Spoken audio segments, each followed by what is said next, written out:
It wrapped around your soul with no control. You can't breathe when you're drowning underwater. There's so much water. I'll run, I'll hide. Darkness always clouds my mind. When I look behind, it's moving closer every time.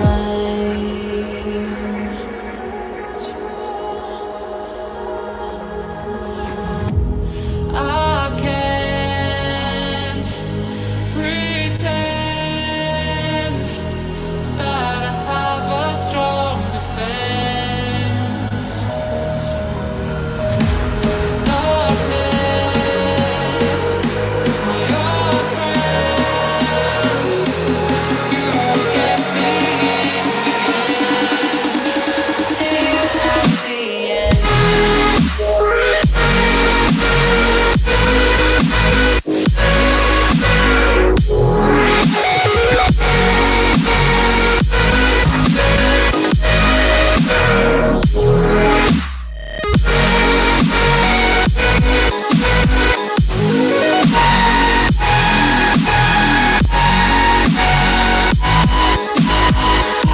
At the end.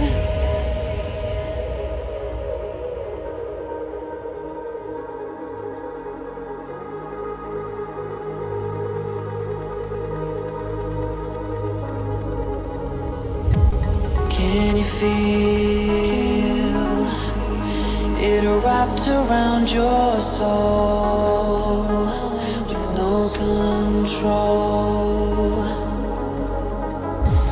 You can't breathe when you're drowning underwater. There's so much water. I can't pretend that I have a strong defense. Darkness, my old friend, you get me at the end.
What's going on, folks?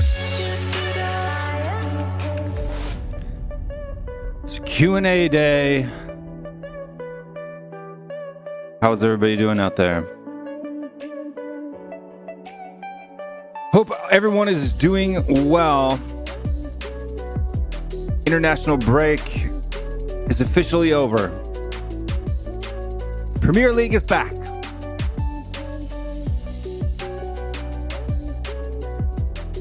But we're in some dire straits. Pun intended. Pun intended.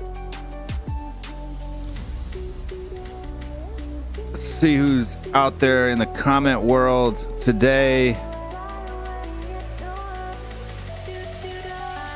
Mr. M. Singh. A lot of injuries, but nobody could have predicted the COVID issue. Yes, COVID's been around for almost 2 years now. We could have predicted the COVID issue. Sorry. The issue was predicted, and that's why the Premier League and the FA decided to not release people for international duty.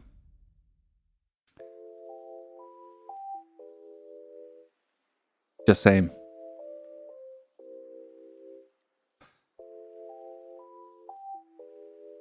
Mr. K's in the house saying, what's going on? We still have the ball, boys, so it's not so bad. 3 games to go. I predict 3 wins, 9 points. I love your optimism, Mr. K. I love it. Who's ready for THFC Rants? I am ready for THFC Rants. Wayne Bonner, Stell, thanks for joining. Evening, everyone.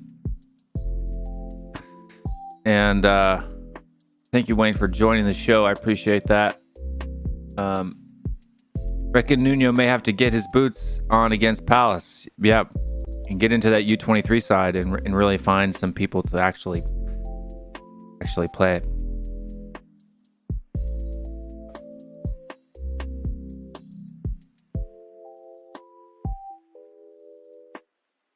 Cody asks, what is the meaning of life?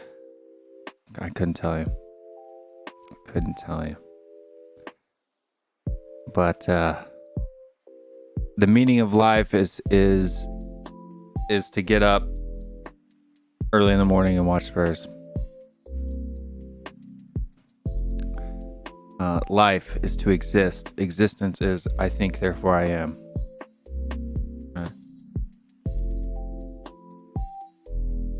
Stell says not tofu. Let me bring your guys' comments up on screen here if I can figure out how to do that.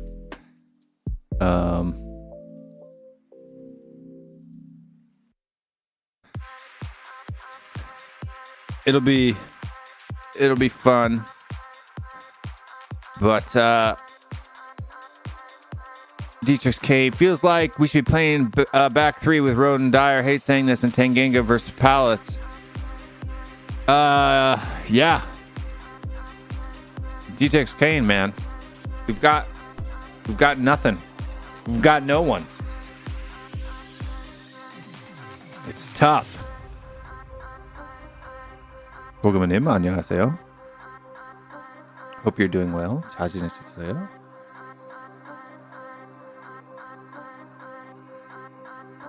But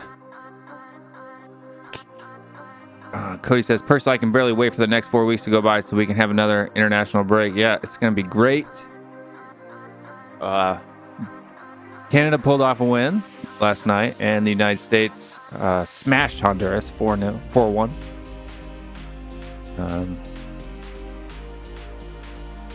Yeah.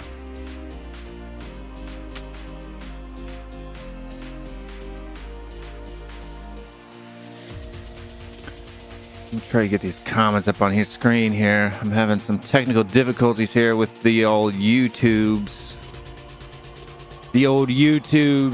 It likes to be finicky.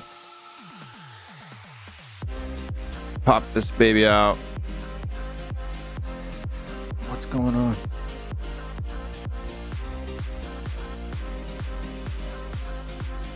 What is going on?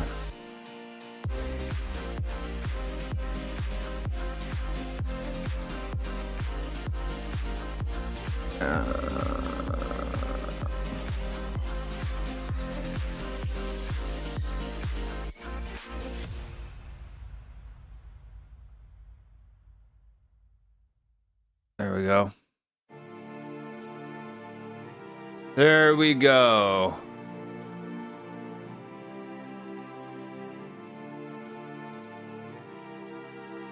right.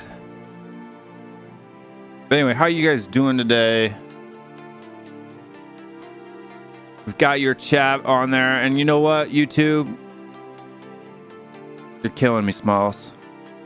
Who likes that movie? Have you ever seen that movie? Sandlot? It's one of my faves. One of my faves.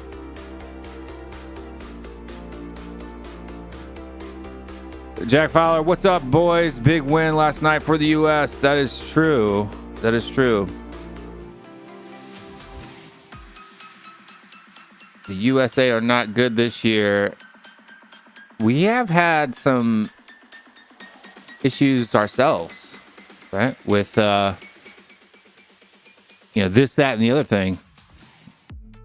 Players like McKinney apparently, breaking COVID protocols and, all kinds of other weird things going on. But, nobody predicted in the transfer window that our internationals would be stranded in quarantine, in my opinion. I would disagree. The international window was prepared well in advance. The FA voted on it during the transfer window. That's just what is. Right? I don't get to decide that or not. What's going on, Romero? How you doing? Welcome from the football terrace. And thanks for joining us today. Sandlot is goated. That it is. It is the greatest movie of all time. Or not the greatest, but it's a good movie. Not the greatest, but it's a good movie. It's definitely a good movie.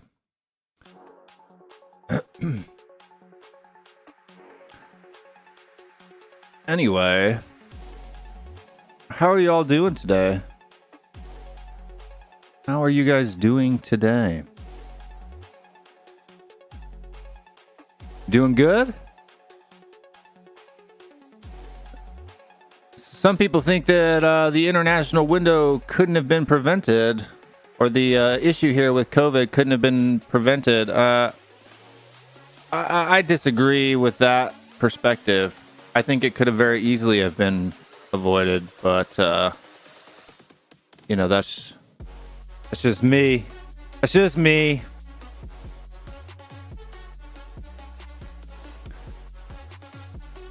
Who else is here today? Yeah, we did expect them to be stranded and not being able to play this at this point. Right. That's why they told them not to go. But they decided to go anyway.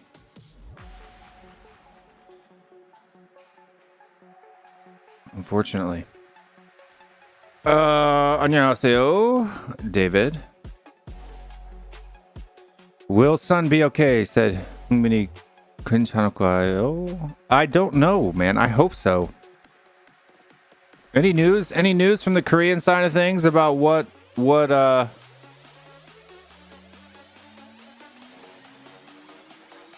Did Nuno have a press conference yet today? Did I miss that? I'm sorry, I've been a little busy. So you guys can let me know if he had a press conference or not.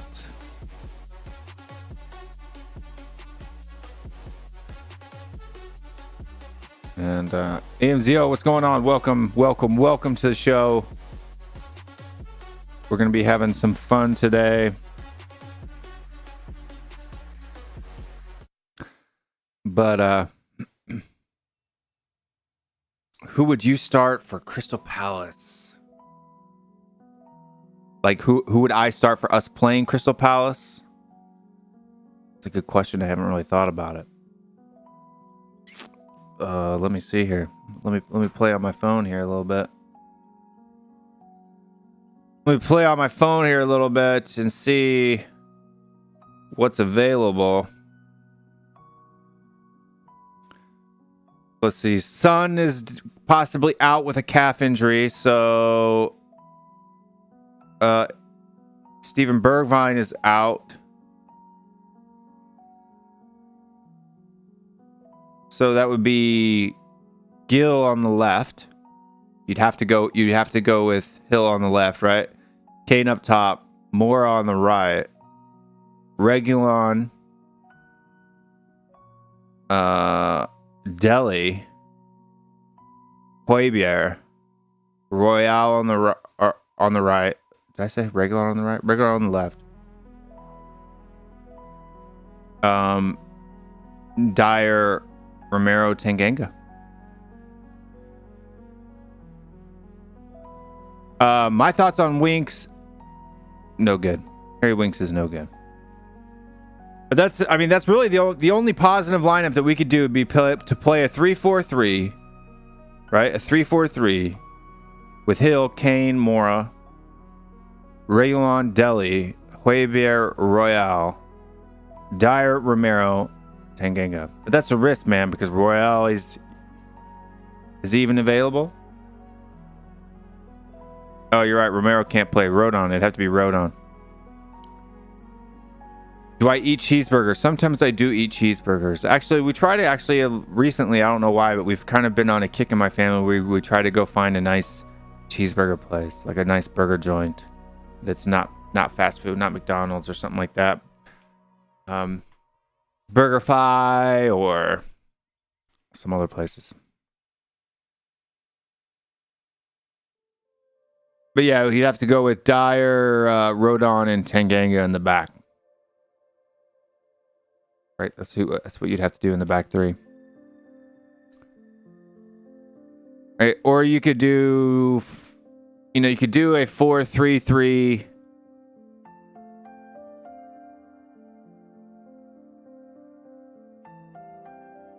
But you'd have to bring in like Ndombele. What's going on, Mr. Ben Daniel? Appreciate it. Five Guys. I haven't been to Five Guys in a long time. We have Five Guys here. I haven't been to Five Guys in a long time. Five Guys is a good one, but it's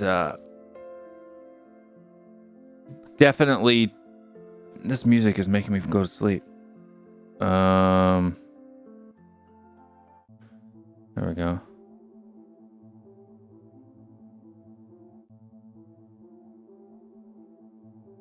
Let's change playlist here. Oh, that's not what I wanted to do.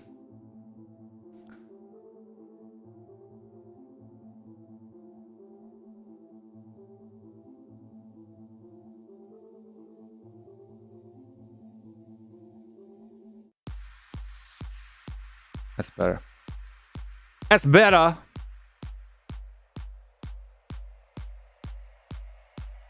Why is that not updating?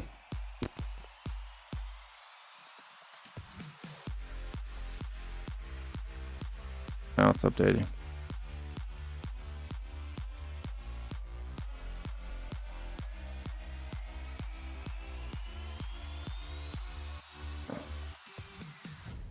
Sorry, I'm not with it today. I'm not with it today. You guys are with it though, asking lots of great questions. William was talking to David here. Alma says Alama says there are some nice burger places in Avalon, Alpharetta area. Yeah, I'll have to check those out. If you have any recommendations, let me know. Best burger you'd ever had was in Singapore. I couldn't believe it. Really, Singapore. I wouldn't expect Singapore to be, famous for cheeseburgers. And then Spurs 72 afternoon. Well, yeah, I knew what you meant. Mr. K says, man, this music good. Yeah, it's better than the other stuff. It was putting me to sleep. Peter P, I'm not going to never lie. I've never had a Five Guys. I've had Five Guys one time, but to be honest with you, Five Guys for the US is just kind of okay. You know what I mean? It's like one step up from McDonald's. I mean, there's some good places, man, where they make some, good. We went to a place. There was this place that we went to when we were on vacation where when we went to where did we go? Outer Banks. And they had a really good, really good burger place there. And everybody enjoyed it. Actually, here, I would even say that Cookout is probably better than Five Guys. But, yeah.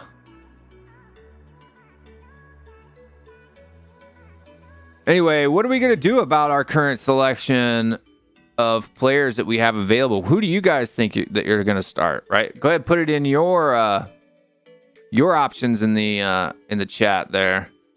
And of who you guys want to see in starting lineup, stuff like that. Yeah, gourmet burgers are the way to go.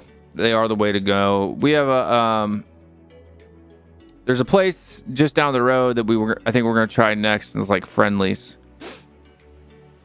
See how they are. Cody Mag asks, Crystal Palace FC away, Chelsea at home, Arsenal away.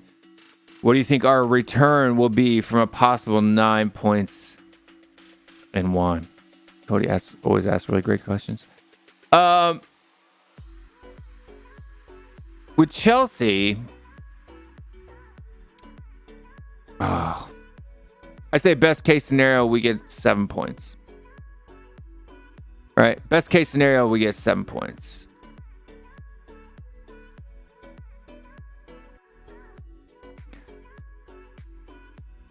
Is Ndombele fit? Like, I don't mind starting Ndombele if he's fit. But is he fit, though? Right? Like, is he fit right now? Is he ready to go? Is he ready to play? I don't know if he is, to be honest with you. But he very well could be. He very well could be. But I don't necessarily disagree that Ndombele could be a good option.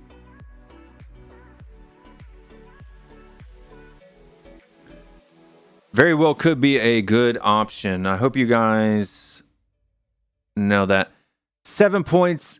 But going back to Cody's question, 7 points I think is what would be a good return. Right now, with the amount of injuries that we have and the people that are supposed to be out for as long as they are, we don't currently know how long Son's going to be out. Or Son could very well pull a thing like he did against the other time and end up playing the match anyway. But I think that it's kind of risky going into that Chelsea match. I mean, what are we going to do? What are we going to do? AMGO says 4 points from 3 games. How do we get 8 points out of our next 3 games?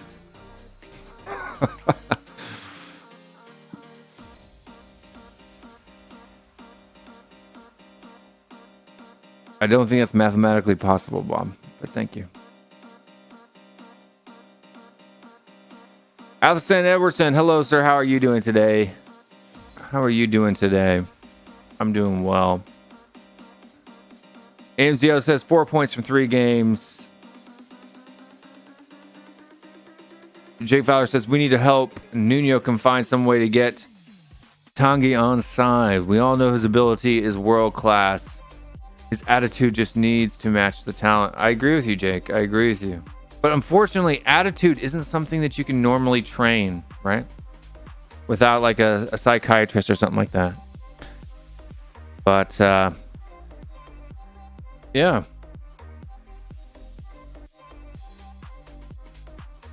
Koguma's telling you that thanks for coming to the show. Make sure you like and subscribe.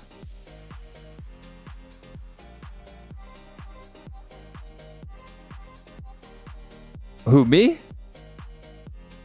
Yeah, I didn't watch any shows yesterday. I was busy yesterday.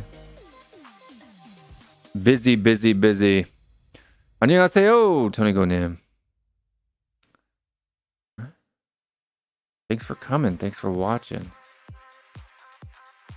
Is it playing the same song over and over again?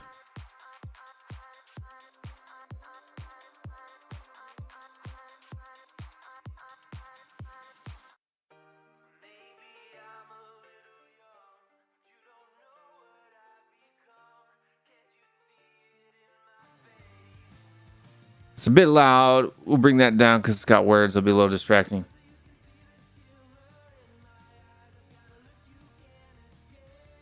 Alex Burleton's in the house. What's going on? Afternoon, everyone. So I'm not around much anymore. My work schedule has changed. That's all right, Alex. We're glad that you're here. We're glad that you could make it. There it goes.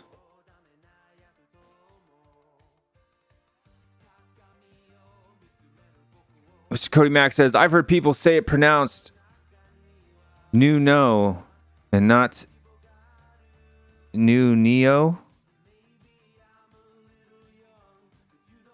In Korean, it's pronounced Nunu.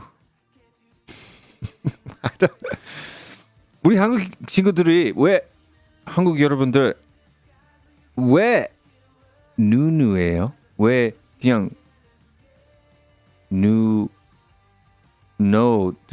써도 되는데 왜 누누이라고 해요? 저 진짜 궁금합니다. I'm very curious. Why in Korean it's Nuno instead of Nuno? Nuno도 할 수 있잖아요. But yeah, I just think it's funny. Aiden, what's going on? Welcome to the show. What is that? Yes. But why is it Nunu? Goguma says they call it Nunu because it's cuter. I like the logic there. Nunu is cuter.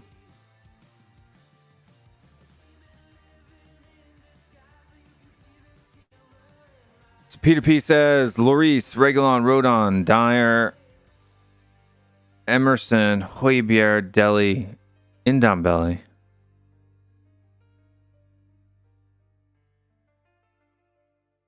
So 4-3. And then who's your front three? Hill, Kane, and Mora. That'll work. That would work.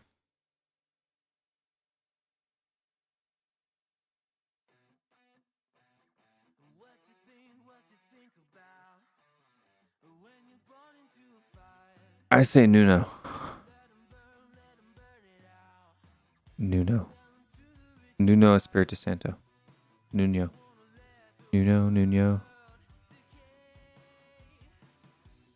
Pineapple pizza or not? Definitely not.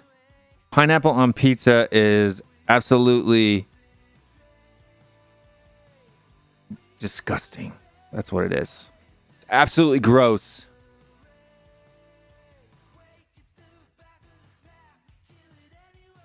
But yeah, no pineapple on pizza for me.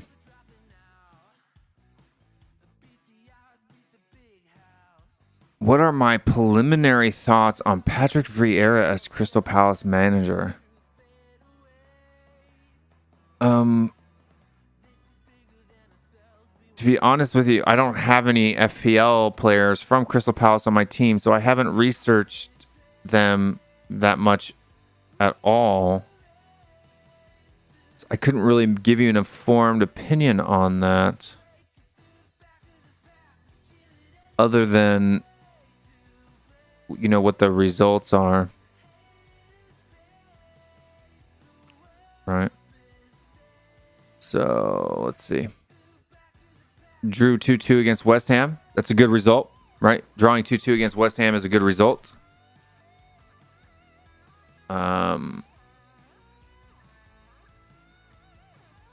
Losing 3-0 to Chelsea, not a good result.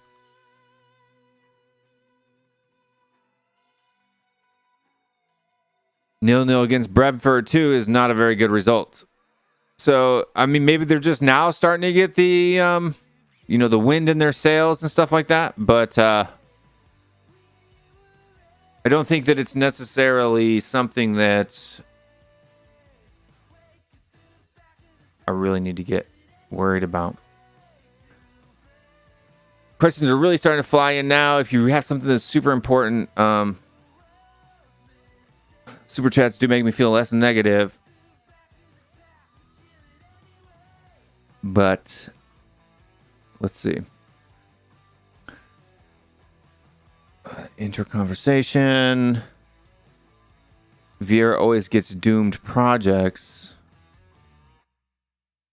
Something is a federal crime. Here's one. Do you think Real Madrid will buy Reguilon back after this season?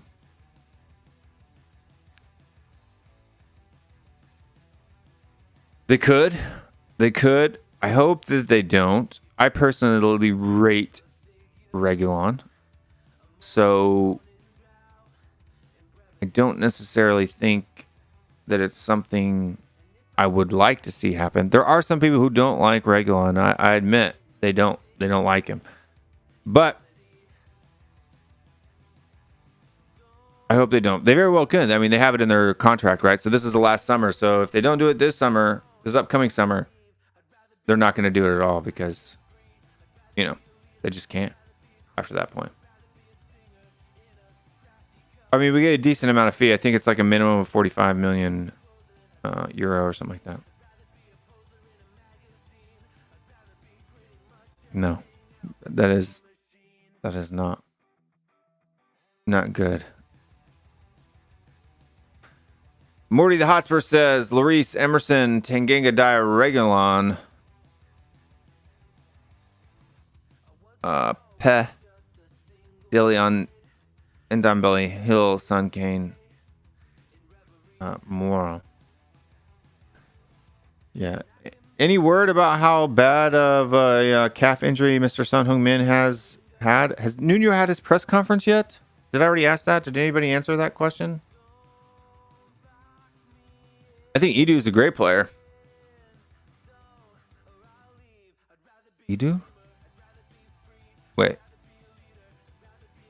Edu who? I'm confused.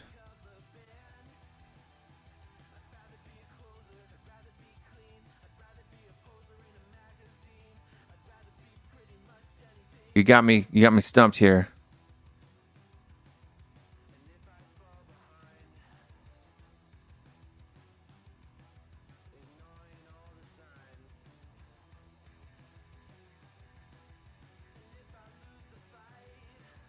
What are you talking about? Now you got me curious. Now you got me looking up stuff.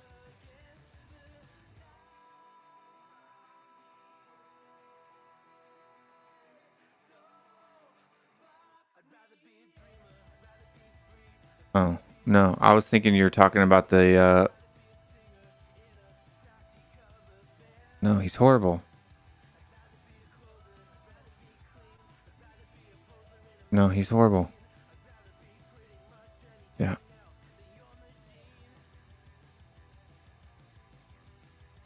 Yeah, he was a good player. Not a great sporting director. I thought you were talking about... For some reason, I confused that with the midfielder for Palace. That's what I thought you were talking about. That's why it threw me for a loop when I read Arsenal.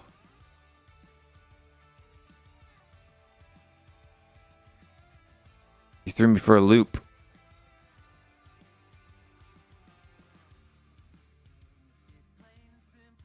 Ease.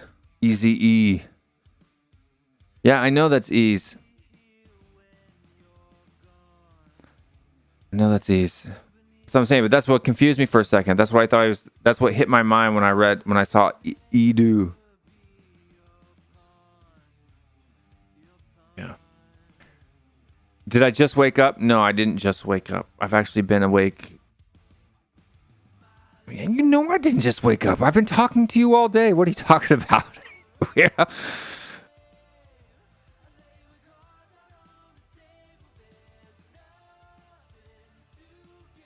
So Gogoma says that on the weekend she would hope that Dane Scarlett gets picked. And thank you for the super chat, Gogoma. I really appreciate it. I really do. That Dane Scarlett gets picked for the weekend.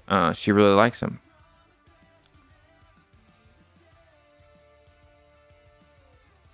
Ize, I don't know. I don't pronounce Ize's name. Like I said, I'm not a Crystal Palace fan. Why should I know Ize? I know who he is, though. I've watched him play. He's a good player.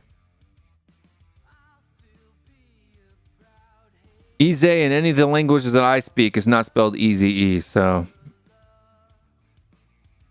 I have an excuse.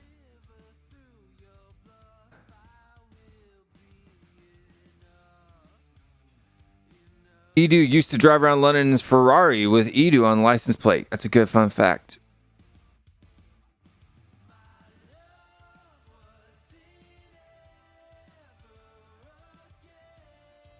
World Cup? Who's not going to be in the World Cup? Who's not going to be in the World Cup? Kane? Or Son? Or Korea? World Cup 안도코 같도.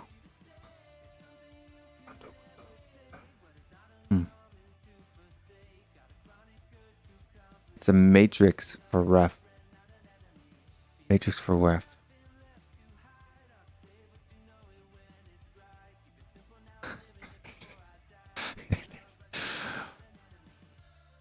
One wheel-sized penguin or 100 normal-sized penguins.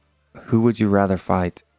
100 normal-sized penguins. You do not want... If there was a penguin my size, that would be an absolutely frightening thing. They could make a horror movie over a penguin my size. I mean, they could. I'm 6'5". People don't know. I'm 6'5". But folks that are out there watching, if you're a creator and you want to jump on, go ahead and feel free to jump in the back. I'm sure people will be jumping on, but if you're back there and you're waiting to jump in, go ahead and jump on into the show. And we'll start talking about some stuff like injuries and stuff like that.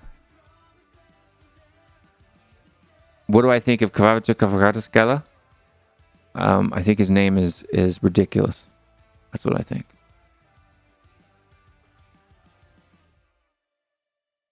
Kvaratskhelia. Kvaratskhelia.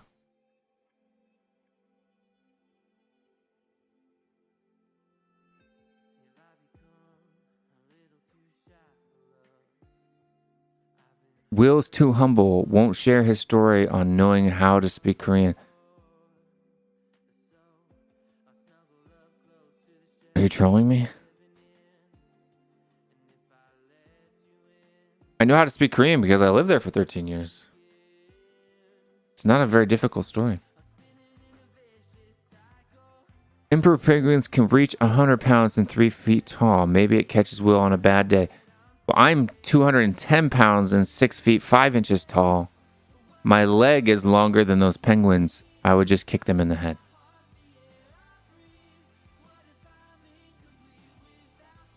Right, and penguins can't fly, so I don't have to worry about them getting up here and pecking me. I just start kicking them. Just start kicking the penguins.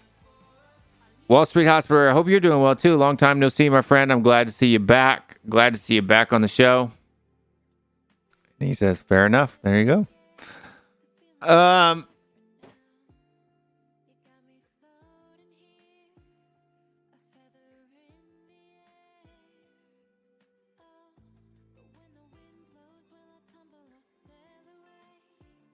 But yeah, I just had to make sure that I was still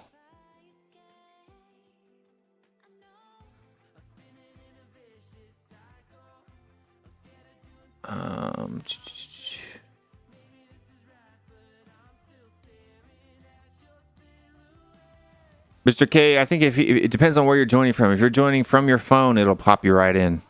But that's okay. You can join now if you'd like.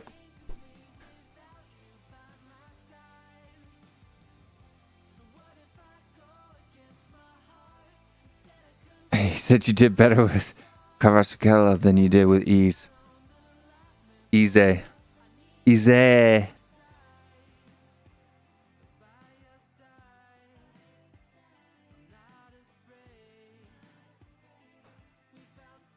Just joking, and Will talking about kicking Penguin up in the air. Yeah, this is the Q&A. People ask me the questions. I answer the questions. Stell asked, what would you rather do? Fight 100 normal sized penguins or one regular or one wheel sized penguin? Or maybe that was Bob that asked it. Anyway, somebody asked a question. I just answered it. That's what we do. That's what we do on this show. Right? This is the Q&A show. People ask me questions. I answer them. What are you going to do?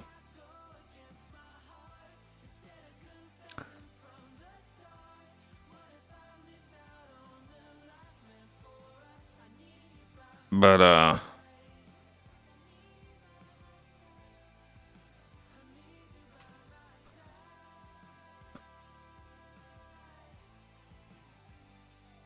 Mr. Wayne Bonner asked, Mr. K, I must admit I wasn't very impressed with that trailer. What trailer? Am I the only Levy in fan in the fan base? Not in the fan base. But you may be the only Levy in fan who watches my channel. Most of the Levy in fans don't watch my channel because they don't like to hear my opinions on Daniel Levy. But I'm looking a little Amish today. I trimmed my mustache a little bit too short, so it's a little lopsided. You know, fluffy down here and super short right here. The Amazon Arsenal trailer. I got you. I missed it. I'm sorry. The questions. You just joined. Good. Well, welcome. The questions are coming in too hot and fast. Too hot and fast for me. Hopefully, Benteke plays. Hopefully. Dune is the movie I'm looking forward to. They've done Dune movies before in the past, I do believe. Well, thank you, sir. I appreciate it. I love hearing your opposing views as well. Look, if I was in an echo chamber where everybody agreed with me, my life would be extremely boring because I enjoy debating. I literally go out and seek arguments.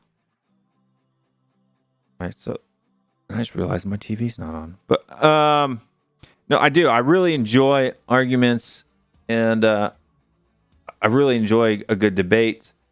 I don't like dumpster fires. But I do like good quality debate. And I don't want people to agree with me.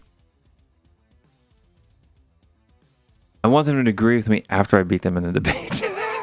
I'm just kidding. D. Merrill says he's neutral to positive on Levy. There you go. You got a friend. You got a friend in need. Mr. Wall Street Hotspur. Yes, welcome to the stream. Please subscribe and like. It does help. And let's see. Will, what do you think about Levy joining the ECA? Yes, I saw that. It flashed up on my phone. Replacing Ed Woodward.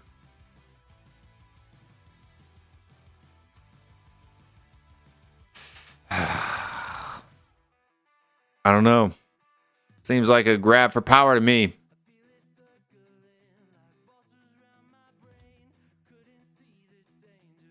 I don't know. I have a skepticism borderlining on cynicism with anything that comes to Daniel Levy. So, but hey, I mean, if he wants, I guess you could say the if you want to be positive, right? See, super chats make me less negative. Is that better us to be in control than United? If that's a positive. Hashtag pen and rights. Love that. It's great. It reminds me of my new sign back here. It says, I'm not politically correct, just correct. And 토니고 says David 이번 월드컵 정말 기대하는 강의.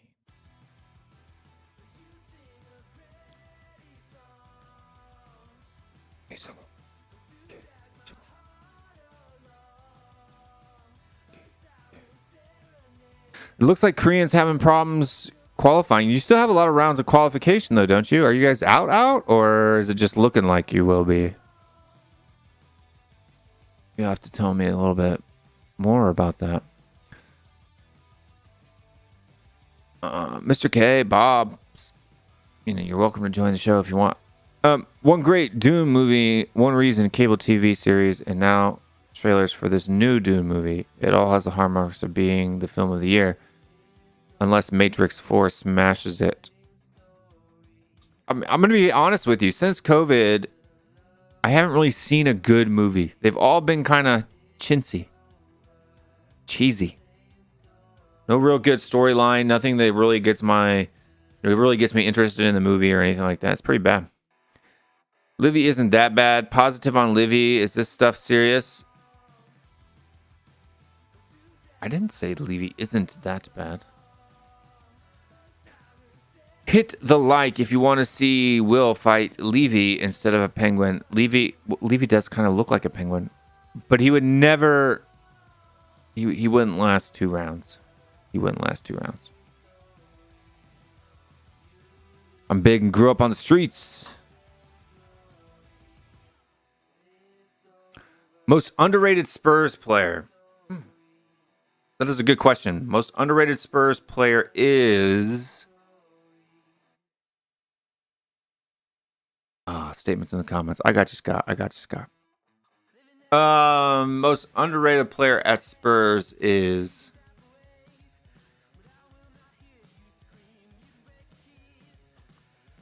I think Sergio Reguilon is probably the most underrated player at Spurs. I really do. Reguilon would probably be underrated. I think Son is underrated. Even though we rate Son, I think Son is underrated.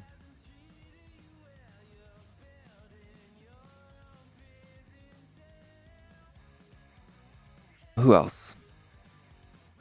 That's it, really. Because a lot of the other players I either don't rate or they're rated the way they are. Lloris, world class. I don't know. I don't know if he's even in the top 5 though. I think Son's underrated because I think Son is easily the best left winger in the league right now. Possibly the world.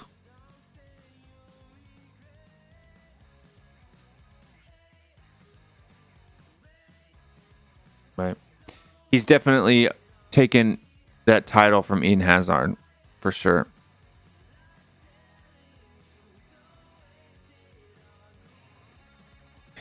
Definitely taken that title from Eden Hazard.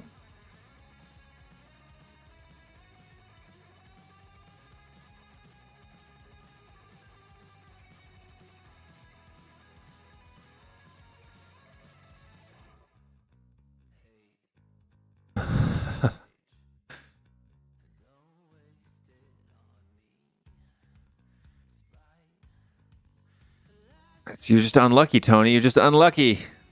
You're just unlucky. Time never stops. Højbjerg is underrated. I don't think Højbjerg is underrated. I think Højbjerg is rated very highly by the fan base. He's like all the ladies love him. The fellas love him. Everybody loves him.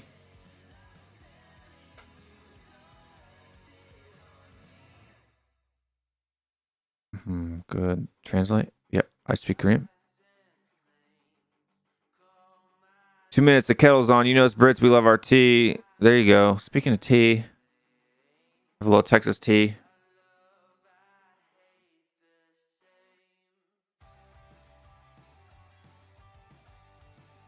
Little Long Island iced tea there. No, I'm kidding. It's not. It's too early for that.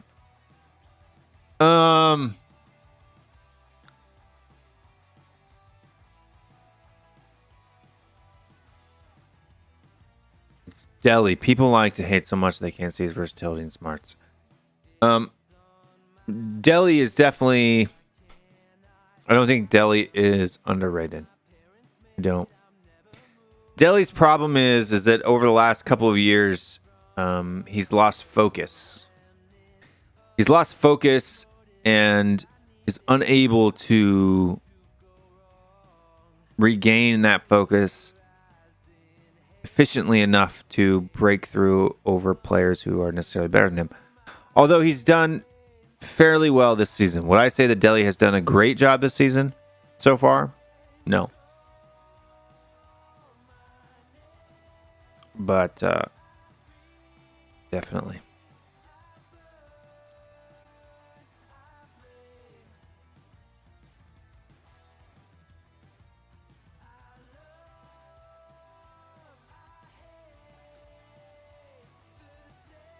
What is my favorite Spurs manager apart from Pochettino? I like Nuno. Right, Nuno is good. Harry Redknapp is good.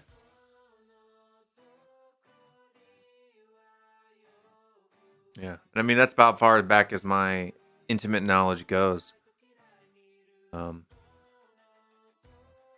I mean, historically, I know of people, but I know of them only by their records, not that I actually watched or enjoyed them.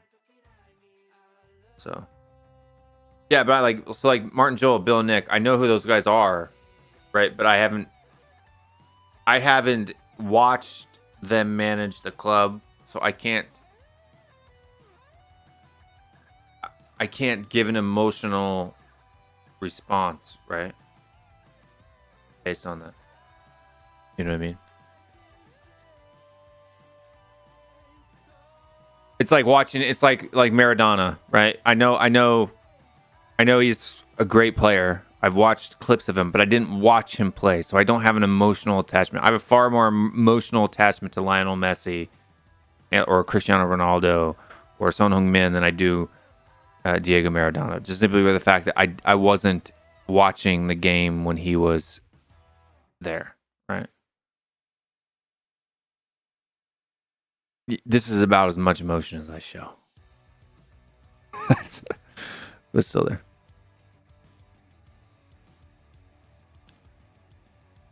Yeah, but I mean, it's such a short time.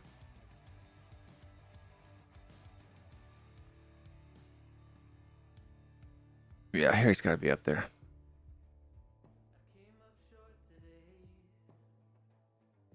Who else?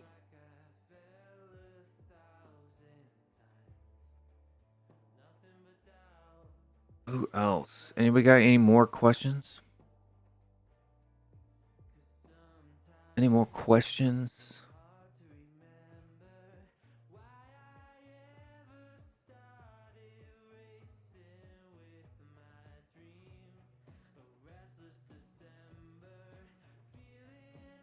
Let's see. My favorite Spurs kit.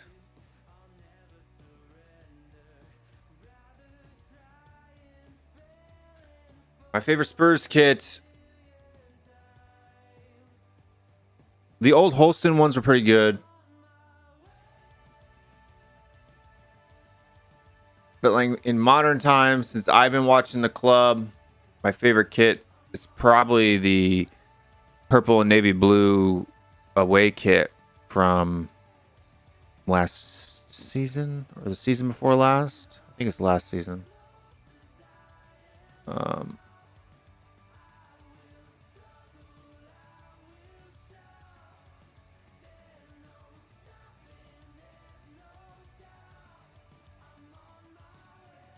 Yeah, not last season, the season before last. So it would have been the 1920 away kit.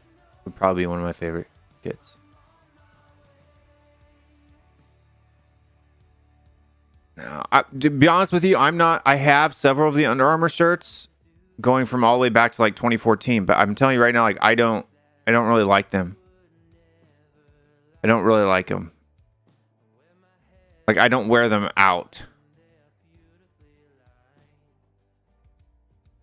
And I don't buy the replica kits from Nike. I buy the Elite kits. So those are actually really nice. They're more comfortable than the Under Armour kits were as well.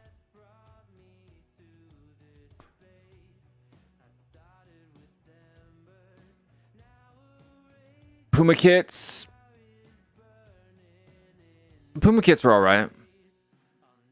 But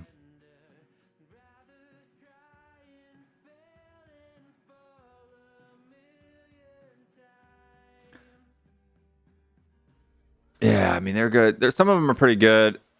The home kit this year is very simple. I like it. The detail that's actually in that shirt that you can't see unless you have it is pretty nice. It's clean. I tend to like clean ones. That's why the Holston shirts were pretty clean. And like the 80, 81, or 82, 83, 84. Anything in that era was pretty nice.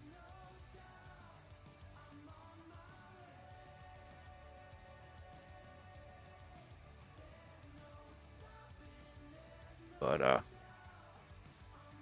somebody joined. Who are you? Mr. K. Hello, everyone. Hello, Will. What's going on, man? I've had an exciting day. Matrix 4 is coming out.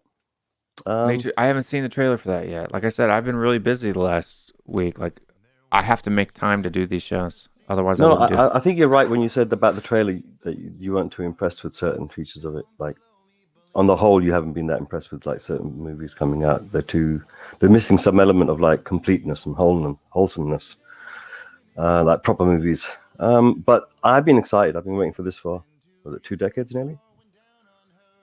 20 years? Plus? Yeah, 20 years. Wow, it's been a very long time.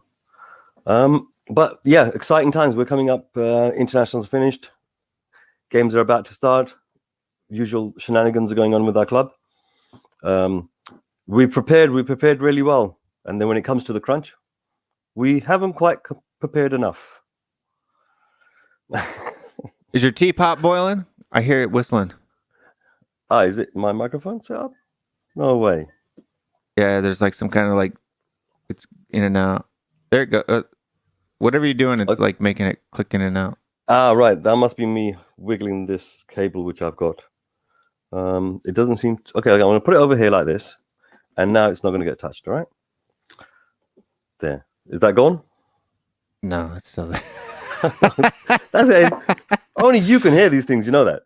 I'm just wearing earbuds. You're wearing big headphones. How could you not hear? It's gone now. Whatever you did, don't move. Oh, now it's back. Gone now, right? No, it's still there. Okay, there you go. You tell me. You tell me that's another thing which I'm supposed to get done. Gone now? No, it's there. But whenever it'll go away, I'm sure. It was going in and out. Okay, right. I know you're talking about that tea. Thank you. It just reminded me. Yeah, it sounds like you know those old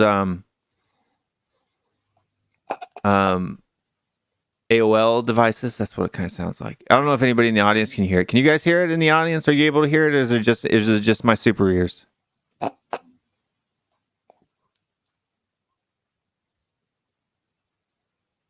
Keanu Zidane. Is Keanu Reeves in the fourth one? Of course. He is the fourth one. Gotcha. I'll have to look that up because I like the Matrix movies. I really do. Bob says he can hear it. Oh. But you don't. I don't know if you can trust Bob. Bob tends to be a little. No, they've done that to me a few clear times. Here. They've done that to me a few times as well on a few streams. Sorry, I'm used to it. Yeah, Bob can be a little bit of a stir. Cody as well. No, they have modern day words for those. They're called trolls. Am says it's clear. Well, there you go. Thank you, Am. I can hear it though. Oh my days! Really? Don't let it affect yourself in your thinking. Honestly, I'll jump out if you want. Come back for another one. No, it's fine. I think maybe this setup might work.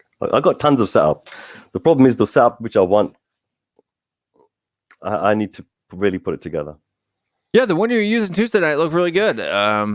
Where the location and the lighting kind of looked a little moody. Yeah, I changed it around a little bit. I mean, the reality is, this is actually my studio. And as you can see, it's in the height of, really, really well organized. And it's in bits. So until I get that really set up, then it's all temporary measures here, there, and everywhere. But, when you got 3 kids, a cat, and a wife, and everything else to do in life, it's not quite straightforward to get things done that you want to get done. Yeah, Bob must be wearing headphones. Like, if you guys aren't wearing headphones, you probably can't hear it, but we can. But Brian, Mr. Brian, Mr. Brian Daigle, how are you doing today over there in the lovely area of Toronto? Is it cooled down up there for you guys yet, or? It has. It's cooled down. I mean, a couple of days ago, we had a banging thunderstorm. I mean, like loudest I've ever heard in my life, and a lot of lightning, which was exciting. And then it's nice and cool now, but I'm just it could be pouring with rain and snowing for all I care, because in less than 3 days I'm on a plane heading straight over to Mr. K's direction, and I'm just in a very, very good mood. Well, that's good. That's good. You're in a good mood. I'm in a fantastic mood. I'm gonna ruin that for you today. Why are you gonna ruin it? Let's get on with the ruining. Well, I figured that you would be in all since no sooner does the transfer window shut. Yep. Then 6 of our players go down with injuries and are unavailable for our first game since the transfer window shut. Well, as I said before, mate, I'm so happy and so delighted that we built for, like, we decided to build for the future now rather than building for the future. I mean, building for the future is stupid. I mean, what muppet would build for the future when we need now, and then you get 6 injuries? I mean, what muppet, what stupid football club owner would do such a stupid thing? Oh, yeah. I like I said to you, mate. Like I said to you, I had to check. I don't know if I sent it to you. I tweeted it on transfer deadline night day. I had to check out my Latin dictionary. And I found there have been some changes, because from 1882 to 2001, Ode e Fasa meant to dare is to do.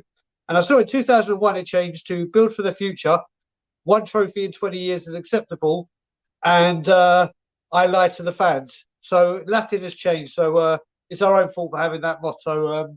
He's an absolute parasite. And funnily enough, when I go to the Chelsea game, he's going to know that I'm there. Yeah, but don't get too excited.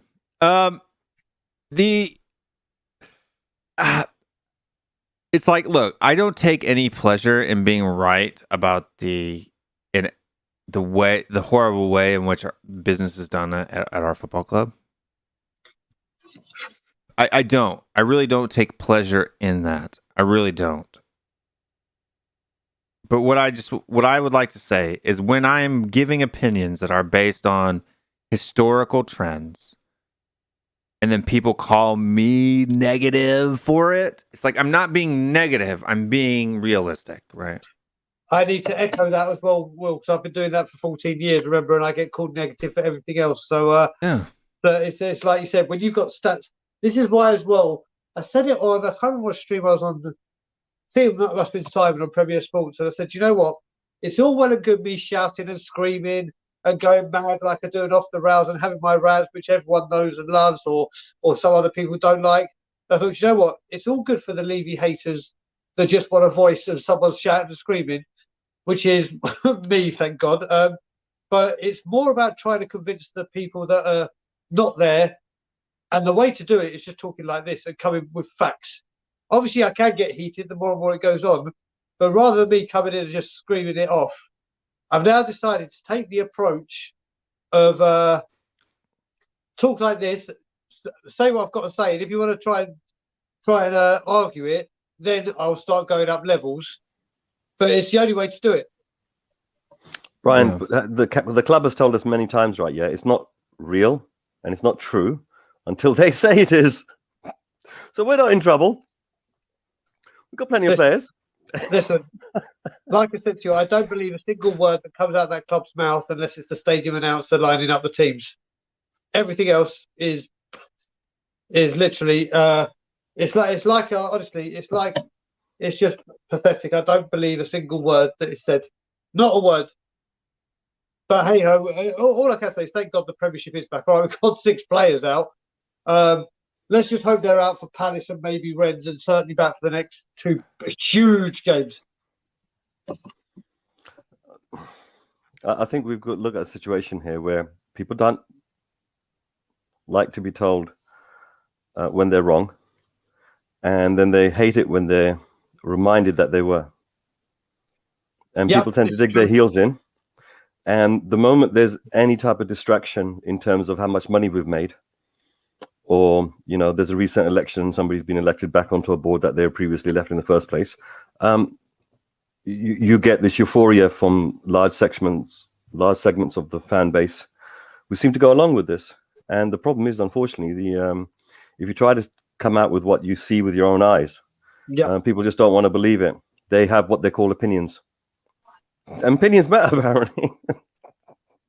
Facts don't seem to matter too much. I mean, look, the problem with facts, right, is that a lot of these facts are basically stats. And if they're stats, then basically you can measure them whichever yardstick you use. And that yardstick could be imaginary.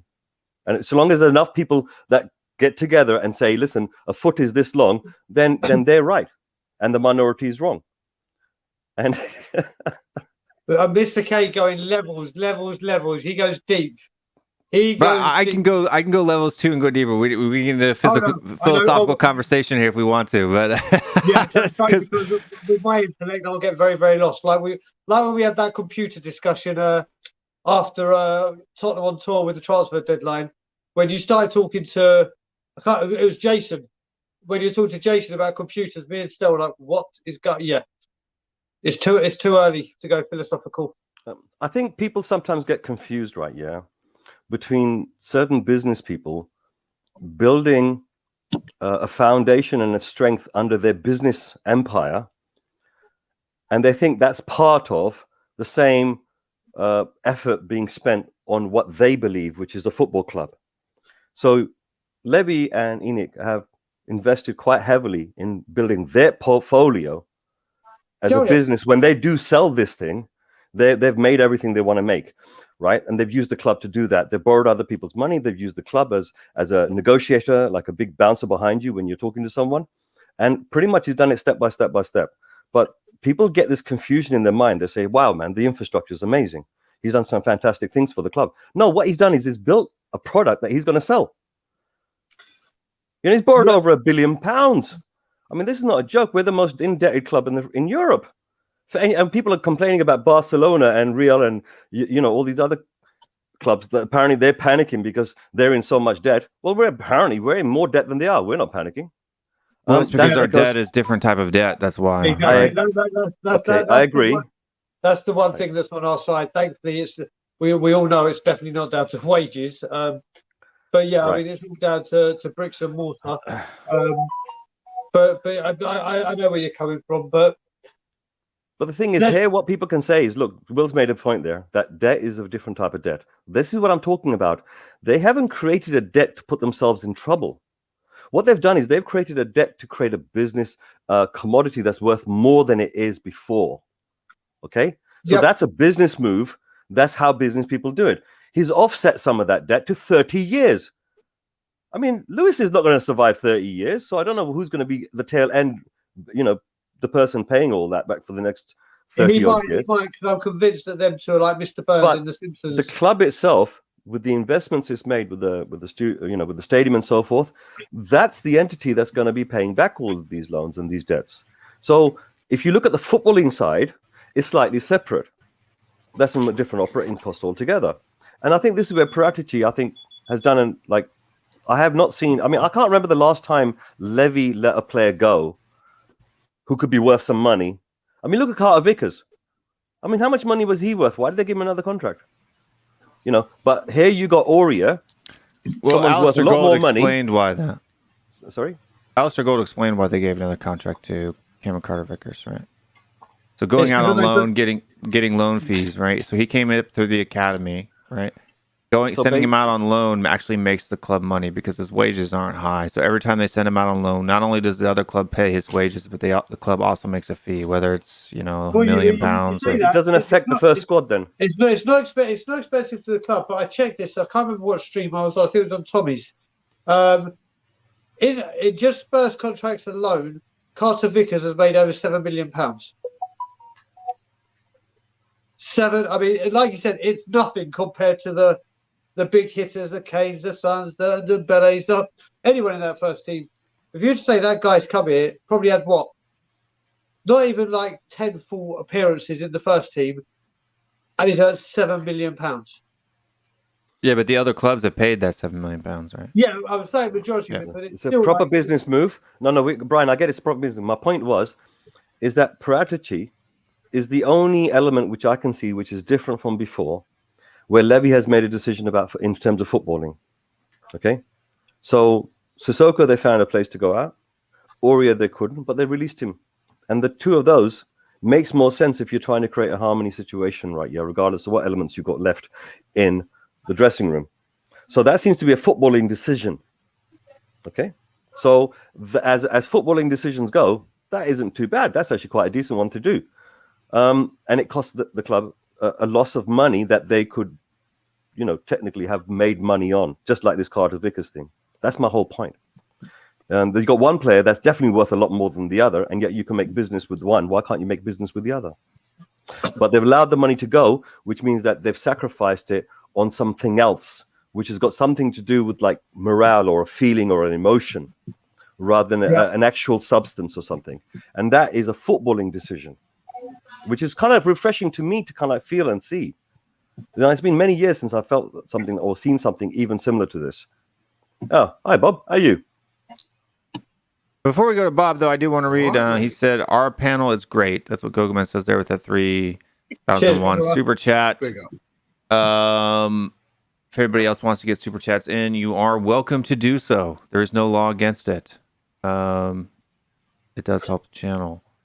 It also helps me to be less negative, is what I'm told. Never. Is that what you found? Is that the reasoning behind it? Huh? Is that part of the reason behind it? Obviously, those super chats make you happier and happier. Yeah. So I was told I was negative. I was a negative person. And so, I figured, well, hey, you know what makes me not negative? Super chats, right? If you want me to, I always ask, I think I'm the only one who actually physically acts out my super stickers. Like if somebody sends me a super sticker, I always find what it is and I do the dance, whatever it is, And then, if you send me £50, you want me to do a dance, or you want me to say Daniel Levy is the king? I don't know. Yeah, that would never make me happy. I mean, with that thing, I've had it from I've had 6 other mates send that to me, going, "Daigle, something for you, or is this you?" And I'm like, "Yeah, all right, bye bye." Man, but Mr. Bob. What have you been up to, man? Long time no see. Seems like I haven't talked to you guys in forever. I don't know why, though. Well, I've not done a stream for a couple of weeks now. I'm obviously getting prepared for a certain operation as well, so I've had a few tests and stuff. And we've had international football, so it's been a combination of things. We should have got a striker in. Still stand by that. We should have got a striker in, man. We need a backup. We needed a backup. Or just somebody in the attacking front three. And it still worries me. So in 6 years we've needed it. I mean, what kind of person allows something to go on? Or just anybody in the attacking front three. Like even if we had an extra right winger right now, we could have made do with Son being out, but we don't have that either. So now we have to bring in a 19-year-old kid who's never played at this level before and just say, good luck. That's the top of the way, isn't it? Yeah. Unfortunately, it is. But Bob Bosberg's completely right. It should have been a striker all day long, and these transfers should have been done early. Or not early because of the managerial fast, but once the manager came in, they should have said, right, need to fill areas for sure. I mean, you got to look at it. He even had, when he was at Wolves, he had Jota, he had Jimenez, even when Jimenez had his injury, they bought the 19-year-old who hasn't done so well. I can't remember his name. No problem, mate. But they bought him. There's always been, it would have been like, right, we need a backup striker. And I'm sure Nuno would have said it. Without a doubt, he would have said it. But again, we just don't act on it. It's been a thing we haven't acted on. In the whole Kane time, what we had? Janssen and Llorente. Not really competition, not really help. But it's an option, isn't it, Brian? Yeah, exactly. That's the main thing. It is an option. For that, you're right. I mean, I say Llorente didn't do much. I mean, he got a goal with his hip, and it was his flick on, thankfully, that set the thing for Mora. So he did chip in with his goals, but I mean, as competition, like to rival Kane. And I think that's been what our Achilles heel is. People keep saying we're looking for backup. It should have been we brought in another quality striker to at least compete with him, because you see what having Romero has done for Dyer and Sanchez. It's what happens. These better players get better. Lloris has kept 3 clean sheets. It's more about it because Galini, when they've got competition, they're going to do their job better. And keep guys, we were a bit lucky that we had a homegrown player come through our ranks and through the loan system and so forth, and made it as a number 1 striker. But before that, I think the last time I can remember us actually getting a contract signed with a number 1 striker was Adebayo. Was he the last one? Or was he class? I mean, probably, yeah. I think he was the one that. No, Soldado came after him. No, but I said, you know. No, listen. I'm the guy that poor guy. Poor Soldado. So Soldado was a fantastic striker, an unbelievable striker. He scored 25 goals in the league 5 years in a row. You're not shit if you do that. And the way he got his 25 goals was he was part of a front two, big man, little man, a winger that could cross the ball, and that's how he got his goals. And then we bring him and go, do you know what? You're going to be the only striker, and we're going to have midfielders running from the space you create. So what I want you to do is the exact opposite to what got you your 25 goals and still get that return. And it was never going to happen. He was very much fox in the box, Ings type player. But it's not even a number 1 target. We need a body on the bench. You know what? Even if it was a Chris Wood-esque, someone like that. I'm just using an example. Yeah. You know, a lot of people are saying, "Oh, you keep on going on about Vinicius." I'm not on about Vinicius. I'm on about the person. I'm on about the option on the bench. Yeah. We should have as a squad. We should have another striker on the bench as just an option. He could be. It doesn't have to be world class, and I genuinely mean that. But we need an extra body just to come on and make a bit of difference, because I don't feel comfortable relying on a teenager to come on and be our number 1 striker if Kane gets out injured. He went down injured yesterday. A bit of plop came out. Honestly, when he went down injured, he was holding that ankle. I was like, there you go. I could see it. And Sonny's still being a bit. I thought, here we go. And like Will, I don't want to be proved right. I don't want to be sat here, in a couple of weeks without strikers and saying, I told you so. Now look at us. We're 6th from bottom.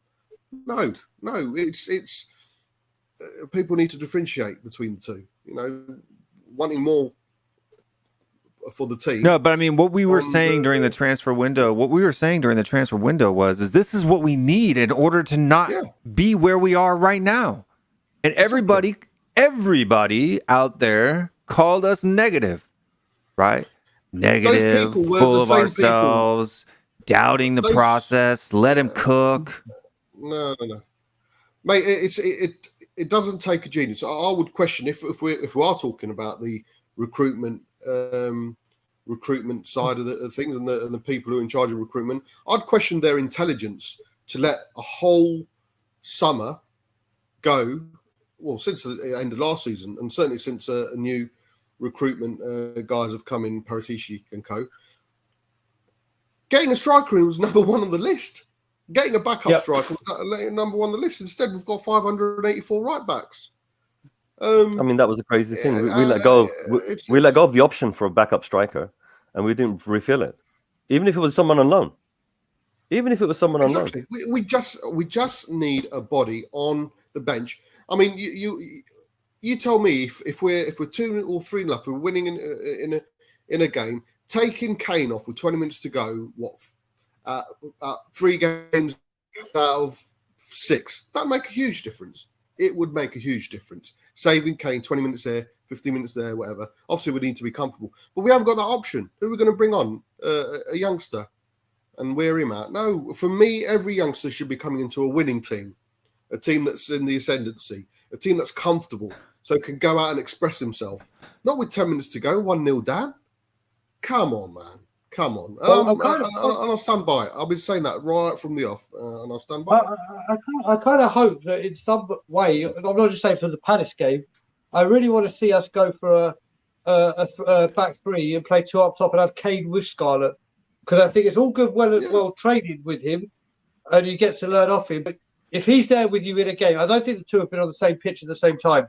Like in the Europa League, I might have been in the Europa League last year occasionally. But I think him actually getting game time under him, with him, it'll allow Kane to go back and do like the Sheringham-esque passes and whatever he does, and there is a target man there. And I would love to see Kane and Scarlett play some games together. I don't know when it will be, but I'd love to see it. No, I just like to see what the actual thing is. You know what justification there is. We went for Martinez, didn't we, for 90 million to play alongside Kane. But we didn't get Martinez because he turned us down. So at least we've got 90 million in the bank that we can spend in Jan to get that other striker in. So but hold on, 90 million isn't that contrary to the previous suggestion at the beginning of summer that we needed to sell somebody to accumulate that money in the first place? Is that purely on wages? We were always going to bring Martinez in to play alongside. So we had that 90 million in the pocket all that time. So people like Gold, for example, were completely wrong for the last 12 months, where they've been saying constantly, that we needed to sell someone in order to generate the money to buy somebody in the first place. They're well informed, apparently. Yeah, not rumors. They're well informed journalists. Quite a few people out there. Yeah, quite a few people out there saying Kane was no. In fact, it was Ali Gold actually said the mindset is to bring Martinez in to play alongside Harry Kane. He questioned it. But if that's what the vibe's coming from the club, we've got 90 million. I also think it's a bit hypocritical for people to go, Paratici's done a fantastic job right now. We all know who's signing the checks. I think it's very hypocritical when we're saying he's buying for the future. Let's judge him for the future then. Let's judge him in the future as well. We can't judge him now. Let's judge him in the future. What I don't understand is why can't we just go into the championship and grab like a top striker from the top side over there and just do it? I mean, like, I don't understand why we are so inept at being able to sign someone to back that position. You don't think that there's some striker who's 25, 26 in the championship who would love to get an opportunity to play in the Premier League, regardless of? So there's people that leave their first division club to go play for teams that are like Norwich and whatever, that are like relegation, knowing that there's a good chance they may go down that season just so they can get Premiership experience. So like you're saying, if Tottenham come calling for one of those strikers, that player's going to want to leave unless there's a real deep tie, like hometown club, whatever, and they really are deep rooted. But other than that, what you said is bang on right. You look at it, whether you love him or hate him, or like me, I'm not impressed with him, and he started to have a couple. Dele Alli came from League One. There are potential in the Championship. Believe me. There's Scott M. Great point from Scott M. I don't know if you want to bring that up, Will. By the way, Patson Daka. You can catch him on the 2 Bryans tomorrow. Oh, wicked! Big up, Scott. Patson Daka was signed to sit behind Vardy and Iheanacho, yet nobody will play behind Kane, and quality won't sit on the bench. This is a myth. Why are so many so willing to make up BS excuses for our bad decisions? That's right. Exactly. There's a set of common responses which someone has scripted, right? Yeah, and these people keep peddling the same excuses all the time. Like this one, and this is one of them. That like it would cost. Why would it cost 30 million? Right? Like you don't understand. Like, Ivan Toney was signed from League One for £3 million by Brentford. Right? 2 years ago, he was the number 1 scorer in League One. Went to the Championship. Was the number 1 scorer in the Championship. We could have gone in for Ivan Toney last January. The writing was on the wall, and you could have picked him up for less than 15. Yeah, brilliant striker. But the problem here is that I was saying earlier that there's two possibilities. I mean, what you said, Bobby, the opposite could be true, which is basically that they didn't have 90 million, and they're lying about the whole thing with Martinez. We know that. We know. I'll be sarcastic. We know what the truth is. There never was 90 million. I thought I'd better be blatant, just for those people out there that like a thing about cheesy, right? Yeah, and they don't quite fully understand it. That's the type of humor we're talking about here. Of course, it was never going to happen, because if we had 90 million accepted, but it all fell to pieces because Chelsea went in for Lukaku, and we had to stop. We had the deal agreed before Lukaku was even mentioned. So it's like, let's just blow out some hot air, and let's just hope I don't have to go through with this. I mean, there was actually, with Andy Carroll, we were very close to Andy Carroll before he moved to Liverpool. Very close. Like, apparently we bid this amount, and then Liverpool bid this amount, so we bid over this amount. It's kind of a, what's it called, like an auction, and then it got to a certain amount, and then Tottenham were like, no, and thank God we did. But when it comes, it's all good. I can say to Bob, listen, 50 million, wasn't it? I'm coming to England, and I'm going to buy you a car. I've got no fucking money to buy him a car. I can say it. Bob, I want to buy you a car. Buy you a car. We get there, go to the car dealers, and I'm like, yeah, I said I was going to buy it, not go through with it. It's all hot air. It's all hot air. The thing we've got to look at when it comes to strikers, or not just striker players in general, you look at what people are doing. You look at Leicester, like, if Leicester going for a player, you pretty much know they know their shit. Go for it. But then if you look at Brentford, someone mentioned in the comments as well, and I said this to the tail end of the last season, we were linked with Ollie Watkins before he went to Villa. Now, I know he's a gooner. He is a gooner. So I don't know if that would have... But again, it came to, we wouldn't stump the money up. And look what he did at Villa. He's got a young striker, bags of potential. Like Will just said, Ivan Toney, the potential's there. Do we go for it? Yeah, you know, you can keep doing this build for the future and see if it happens. But if we had taken the punt on Watkins, or even last year, I think you said last January, Will, didn't you? Yeah. If we had taken a punt on Toney, what could have been the worst that happened? Either A, he smashes it and it's like, this is what we've been looking for, or B, we do the, wait a minute, when we buy a player, let me just, before I buy him, find out if it works, how much can I get from him if it doesn't? And you're going to make money on both those strikers. They're no-brainers either way you look at it. Listen, the transfer window's shut now. We're dealt with the cards that we've got. The only thing we can do is get behind them, and obviously we hope Dayton Scarlett comes on and scores a hat-trick every single game. We can want that, but we can also be worried about the state of the squad. It does boggle my mind how some people can't, separate the two. I trust Nuno. I think we're going to win the next 5-6 games, but I can also be worried about the state on the shortage of some of the positions in our squad. I can do the two. Some people might not have the IQ to do that. I certainly can. And Mr. 3-digit IQ man, I certainly can as well. There's a big difference between wanting wanting the best for my football team is being positive, believe it or not. The fact I'm airing it, I'm in a position where I can air it on a platform, doesn't make me negative. It just means that I want more for my club. I want more from a club that I've supported for 40 years. Some people are probably half that age, and are putting the opposite opinion. Opinions are out there. I worry about the state of my football team's striking options, but I've got full confidence in Nuno. We'll do our best. For me right now is that this match this weekend should have been a guaranteed 3 points, and now it's not. You know what I mean? I mean, I've said it before. Palace is a game, one of the worst away games I hate, I dread, because our record isn't the best. But Joe, I kind of go back onto what Bob just said. If you look at it, and we talk about this with Ferguson and Wenger, there's a lot of fans that have only known Wenger and Alex Ferguson because of their age, and obviously they may hear the history, but all they know is Vergen. I put the two together. Ferguson and Wenger, and you got to look at it. There are fans that are like in their early, mid to late teens or younger, and all they know is Levy.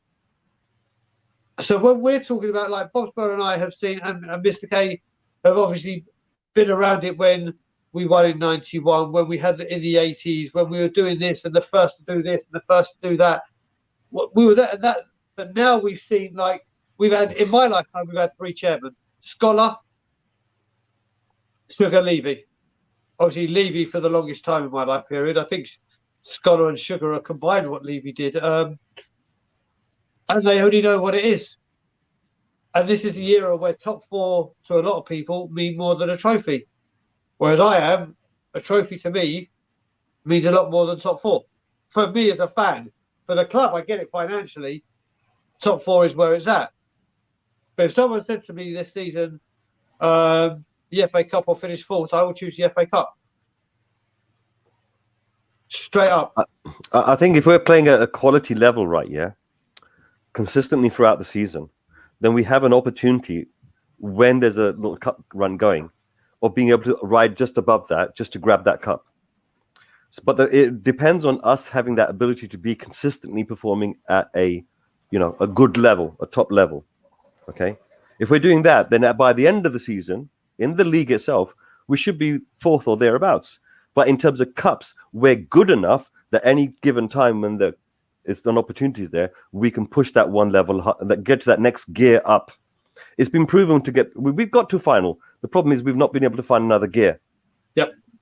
And if you look at the morale, if you look at the type of characters that we now currently have in the squad, regardless of whether they're currently not in the squad at this particular moment in time, because they're in the naughty chair, we have got a collection of people coming in that seem to have a lot of character inside, a lot of determination inside, a bit of an aggression inside, a bit of fire, a bit of creativity. We've got an idea, and some of them have got a little bit of a proven track record here or there, and that bodes well. And that's something different. We're not scoring the goals that we used to, but we seem to be holding out a lot better than we ever done so. So for me, right, I think regardless of whether we go up or down, or whether these guys are going to take forever to get us the backup strikers or get the right people in the right positions, I can see some signs of improvement in the right direction, which I haven't seen before. All I've ever seen before is smoke and mirrors. Here, regardless of all the other smoke and mirrors, there's a few things which are happening, which seem to me not by any design got to do with Levy and Co. Right? Yeah. There is smoke and mirrors. This looks like substance. And when I look at this particular season and I see that the youth coming through our academy, if there is a sincere effort on the footballing side to take footballing and put it in its heart, then they will take this crop of youth players and they'll have something forward for them to go to. But in order for there to be something forward for youth players to go to, there has to be quality players today to forge that road. And this is what you're talking about right now, that we're missing the opportunities. We're letting them go one bit at a time when we could be creating that. Yeah, well, we've not built. And Alex, spot on, mate. Levy has and is turning Spurs into a super club. The stadium now revenue generating will push this on quicker. Alex, after 20 years, I hope fucking so. That's the least I expect. 20 years in charge of Spurs. If he's about to, is slowly turning us into a super club. That's the least I expect from any chairman at a football club. I keep on seeing rebuilds, if I'm honest with you. That's all I keep on seeing. Rebuilds. We've never built. We've never built. When we've been in a position of a built, and even now, when we were top 3, man, we should have built on that. We had that clout. We're top of the league. We're top of the league. The only team with 100% in the best league in Europe. Let's go out. Let's take advantage of that. Let's take advantage of that. But in my eyes, we just fell a bit short. But let's wait and see. We just hope Nuno does his bit. But I'm not going to stand away from the fact that I am worried about the lack of options up front. Let's just hope we can get through to Jan and we'll bring some reinforcements in. Because we were needing it for the thing that is worrying me as well. Season. The thing that's worrying me as well is obviously we do, as you said, Mr. K, have a very good young crop of players coming through. There's no doubt about it. Divine, Scarlett, Harvey White, the guy at Saar, what's the keeper? Not keeper, the right back, Padovsky. You know who I'm talking about. The guy who's an international. I can't remember his name. Someone in the comments mentioned it. But there's a good crop coming through now. When you look at, thank you. So when you start looking at that, I go back to like the wait. Are we talking about the Cypriot one? I've got no idea what country he's from. No, I don't think he's Cypriot. But anyway, you have this Estonian. There you go. So it reminds me of when the class of '92 came in. It was Beckham, it was Giggs, it was Scholes, Butt, the Nevilles. Now, what made them so good is they were good, but they had players of pure pedigree next to them to show them the way through. Go right when you come in. This is how we do it. They had Cantona, Kanchelskis, Ince, Pallister, Bruce, Schmeichel, just to name a few of that squad to go, right, here we go. I'm just worried now with the amount of youngsters that are coming through. It's good. In a way, it's too many because you're looking at pretty much a right back, a left back, two centre midfielders. All right, Skip's learning, but there's going to be so many young players in there. You just can't get away with going, right, you've all come of age, off you go. Because it ain't going to work. It's just not going to work. And then what happens when these players come, if they do become very, very good? Let's say they become Kane-esque in their position. Does that mean we don't back those players up? Like, Harvey White, you're one of the best creative midfielders in the world. We're not going to bother getting a replacement in. That's what you've got to worry about under this regime. Is it going to happen? But like I said, the youngsters coming through do look very promising. Well, probably, I mean, I remember a time when we had a certain, and he was quality with us, and then it went downhill. Nick Barmby. When Nick Barmby in his season he came through was one of the most refreshing things I'd seen in a long, long time. He was quality. And then we didn't get any backup for him. But it's like that's like the young crop. I mean, before Kane, I think Barmby. Would you say that, Bob? Like, has there been a play between Kane and Barmby that really has come? All right, so you can say Judas, but we're not going to fucking mention that prick King. All right, Leslie King, I'll give you. But Barmby came from Hull, didn't he? Oh, yeah, but he came from our youth academy. We didn't. Youth academy. Yeah. He's naturally talented and always gave it his all. I personally think he left us too soon. Him, Klinsmann, and Sheringham up front. Oh man, absolutely crazy.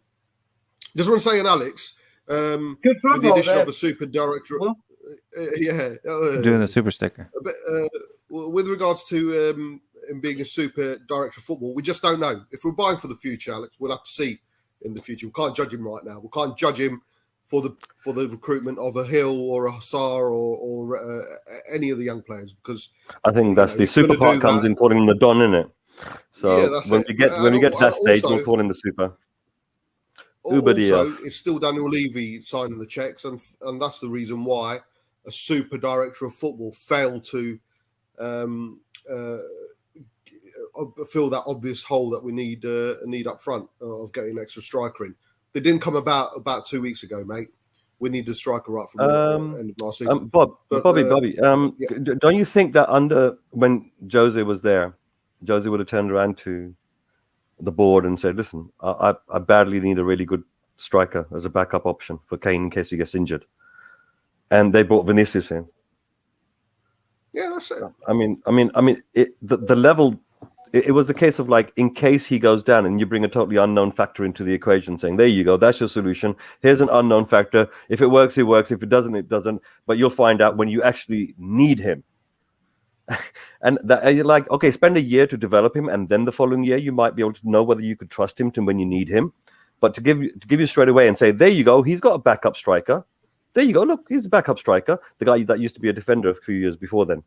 I'm not saying that they can't be, because some people Golden Boot winner in Portugal. No, but that's It's the fifth best league in the world. No, but come on, let's not look down our nose at leagues now. I love Vinicius. Don't get me wrong.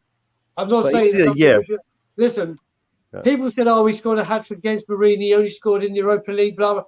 Listen, there was a certain stat at one point that he had scored 11 times from having 19 shots on target.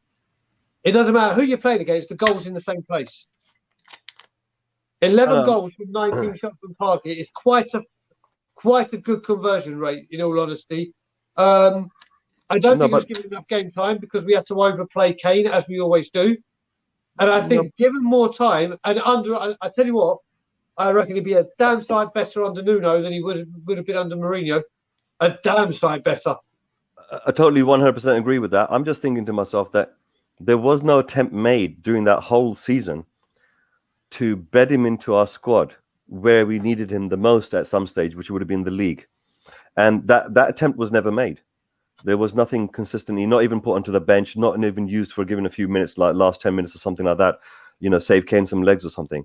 That type of option was never used with Vinicius. So for me personally, I think to myself that, Jose probably looked at it and thought, all right, fair enough. If that's all I'm going to get, then I'm only going to stick him into anything other than the league. I'm not going to bring him in there. So that's where people like Sonny and Mora were going up front. They are attackers, but they're not strikers. Would you say that Son was an out-and-out striker, or was there somebody that can play in that position? He's the best left winger in the world. Why put him up front? We're weakening our left wing position if we put him up front. That's why We're talking really about the best dislike left that winger in the world. excuse. What about Ronaldo? He's a right winger, isn't he? Well, So- now he's more forward. Yeah. I mean, I was That's going to be interesting. The way he's evolved his game, he was a winger, but now he is just completely an out-and-out striker. That Ronaldo? word 49, yeah. That word 49, I think I think is absolutely bang on the money for him. I don't know if it's a modern word, but it's been around for me for a long while now, and that's what they call the inside forward or the inside winger. That's when you got somebody a little bit out, but they actually come in and they act like a striker as if they're in the middle going up. So these type of elements of attacking play seems to suit certain types of formations. If you have three people at the front, and that's been proven. Like, come on, let's look at PSG.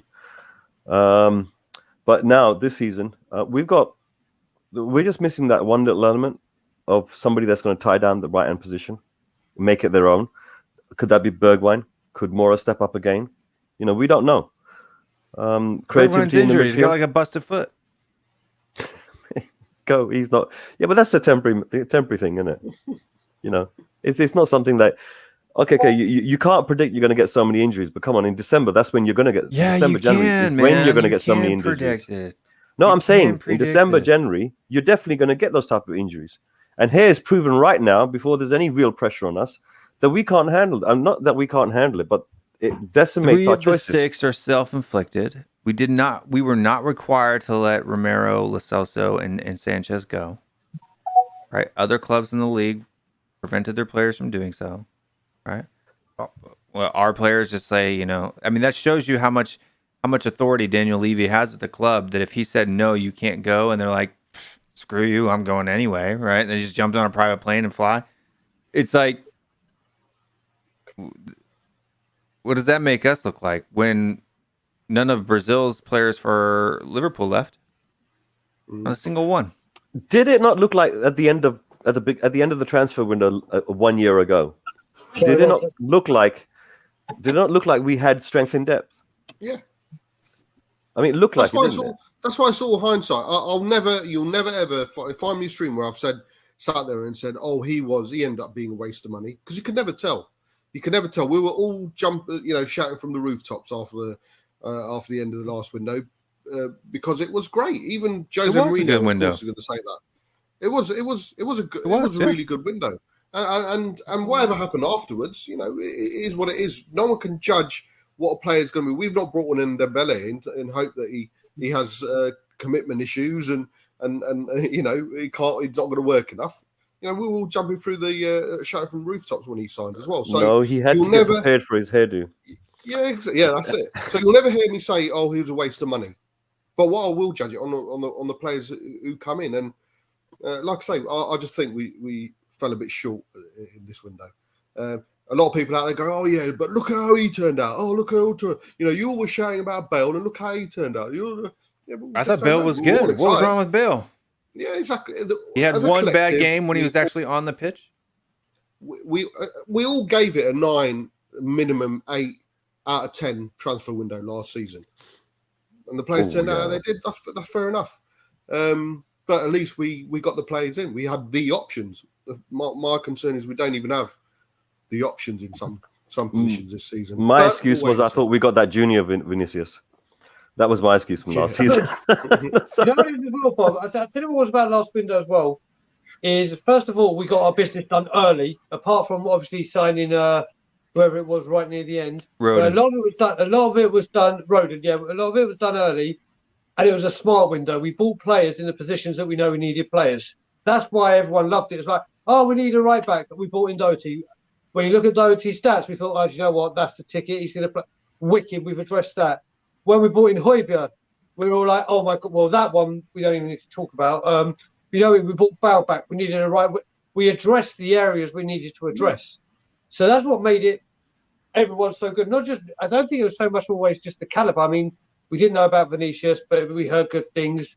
Højbjerg, Reguilon, obviously, were the two big without, but the rest were like, they are players that we need, like you said, for strength in depth, for those choices and options.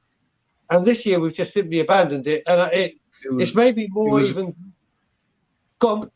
I was going to say, it's a great window for our recruitment, director of recruitment back there, Steve Hitchin. What a great window that was for him. I thought he did absolutely brilliant. Good on him. Guys, do you think with Arsenal spending like 150 million on this transfer window alone? I mean, look, basically transfer windows, right? Yeah, and top clubs, they have to splash the cash to keep up with each other. Okay, that's pretty much how it works. That was a very nice diagram. Thank you. And pretty much that's exactly what's been happening. If we allow our rival teams to go ahead of us in the transfer market, then our squads are going to seem stale, which is exactly how it's felt for the last year or so. The core of our squad, that is. Last season, we brought in some nice players, but they were on the outside. Now we need to invest a little bit more solidly in the key positions. We got Romero. We're still looking for someone to replace Dyer, though Dyer hasn't left yet. His ashes are yet to be put into the ground. Our wish of him going anywhere, especially to the moon, is not going to happen anytime soon, unfortunately. So I feel that a backup to the left back position is required. Davis has been doing a solid enough job of doing solid enough job. And that I don't know if that wins you any matches or not, but I've seen him getting skinned plenty of times doing that solid enough job. So, make out of that as you wish. Because I think the reason why everyone's impressed with Tanganga is because he doesn't allow himself to play that solid enough game. He gets in the face of solid enough game. And he puts it to the ground. And that's what we want for our players. Gil is showing the same tenacity. I'm hoping that Romero does. I'm hoping that Golini does. Right? Now we need someone in our midfield to go alongside Højbjerg. So we've got Skip. He's giving it in the face. He's not accepting being good enough, solid enough. This Davis and Winks mentality, we're pushing it out the side if we possibly can. Right? And that's what used to hurt us last season. This solid enough, good enough, this sideway passing, this playing it safe, this holding it and trying, and then being afraid to be courageous to hold it properly. Because there's different ways to hold a lead. Okay?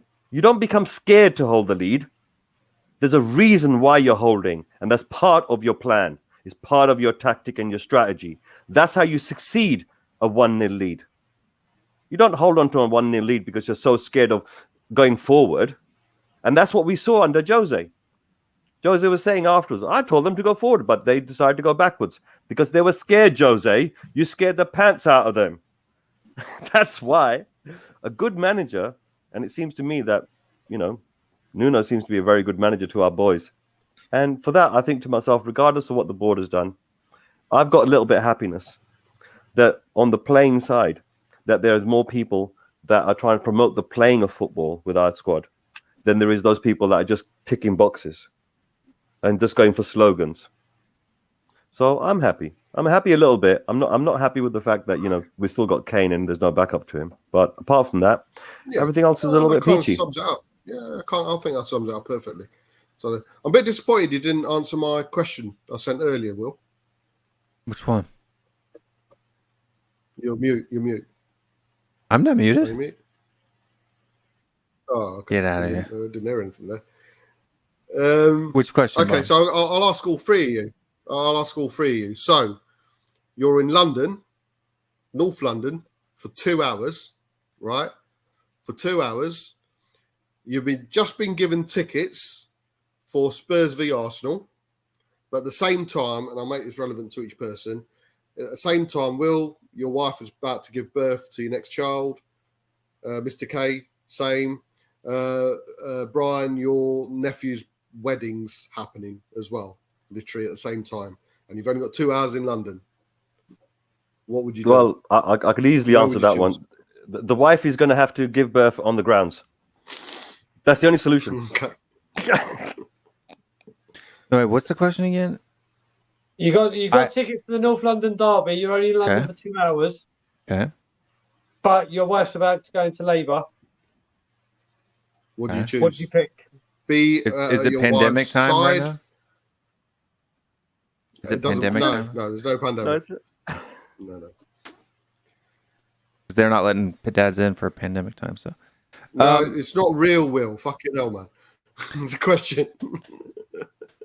if it's not real, then I just go to the North London Derby. So Oh my days.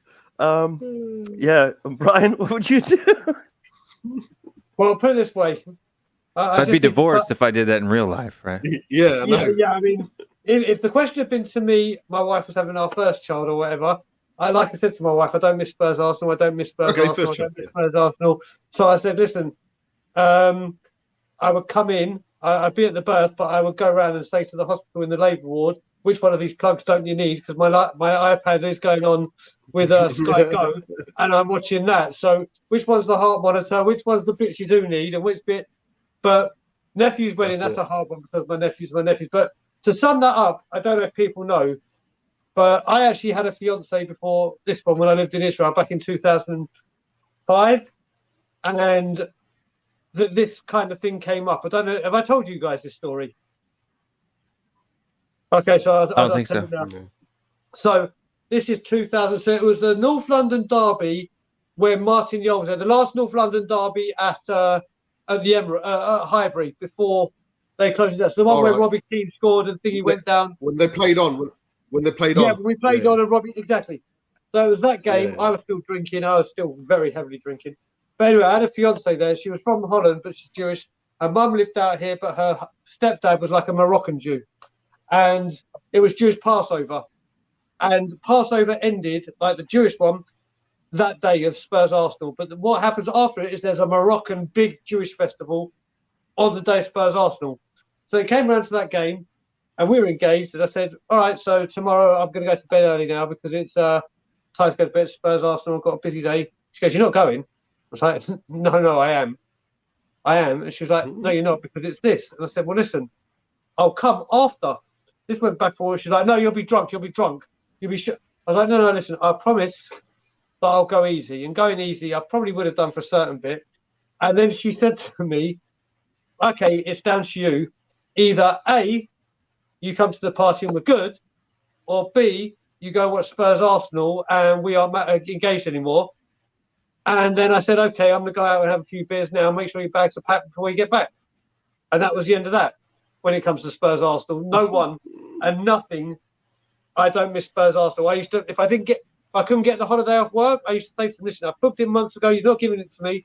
I am calling in sick, but I'll say I've got Arsenal Spursitis, and that's what I used to do. I used to phone up. And this game is like no. When the fixture list comes out, my wife first says to me, "What 2 days of the year are we doing nothing?" Because she knows. So that game is a very obvious answer for me. So you're all saying okay, Stell's trying to troll you. Yeah, he's being racist again. The old Palmer's Green boy. You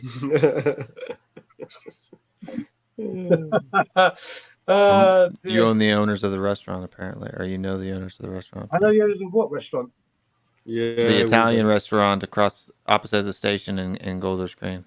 Oh, yeah, still being funny again. Okay, that's very, very funny. Still, well, we'll talk face to face when I'm in England, mate. I'll come and see in Palmer's Green where you live. Face to face.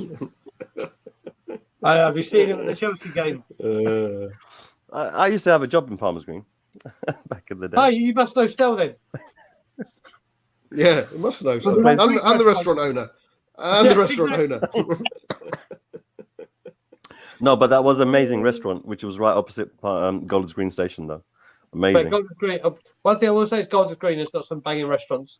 Banging restaurants. This is a really old one. This was like 30 years ago. So it's like first restaurant I went there. And I definitely know them. I was fucking 12.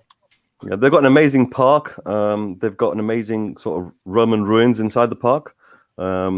Lovely little alcove. They've got a park and Roman ruins. No, down the road in Golders Green, I'm saying. Right, okay. I was like, what the hell is this? It sounds like Full Park or something.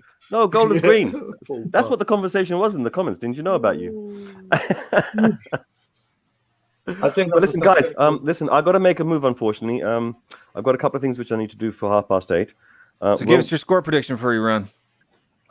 Pretty much, I think we're gonna beat Palace 1-0. Because we haven't changed predictions. No, I have, because I believe that we don't have because we don't have the firepower that we should have. It's not firing, and the boys are going to need a little bit of time. Saying I was there the day Mr. K changed his predictions. Yeah, no. I mean, last season, 4-1 all the way. But this season, I don't believe we've got the firework for it, because the reason why is because we changed our strategy, and that's because of Paratici and his faith in Nuno, who's magic, you know. You know. You know what, I believe the first one's 1-0. Chelsea 1-0. We're going to harass. There's going to be fights on the pitch. People are going to be pushing and shoving into each other and stomping on each other. There's going to be the game's going to have to be stopped 2 or 3 times, and VAR is going to have to step in, and we're going to end up winning that game 1-0.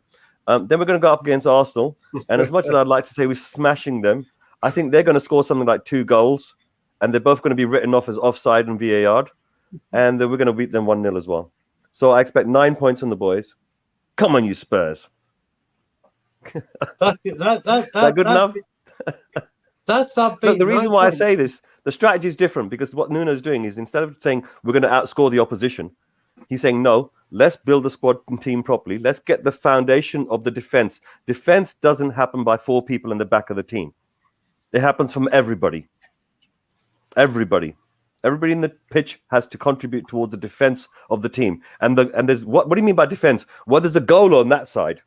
Defending over there is like, to make sure the ball doesn't get to that side is the key idea of it.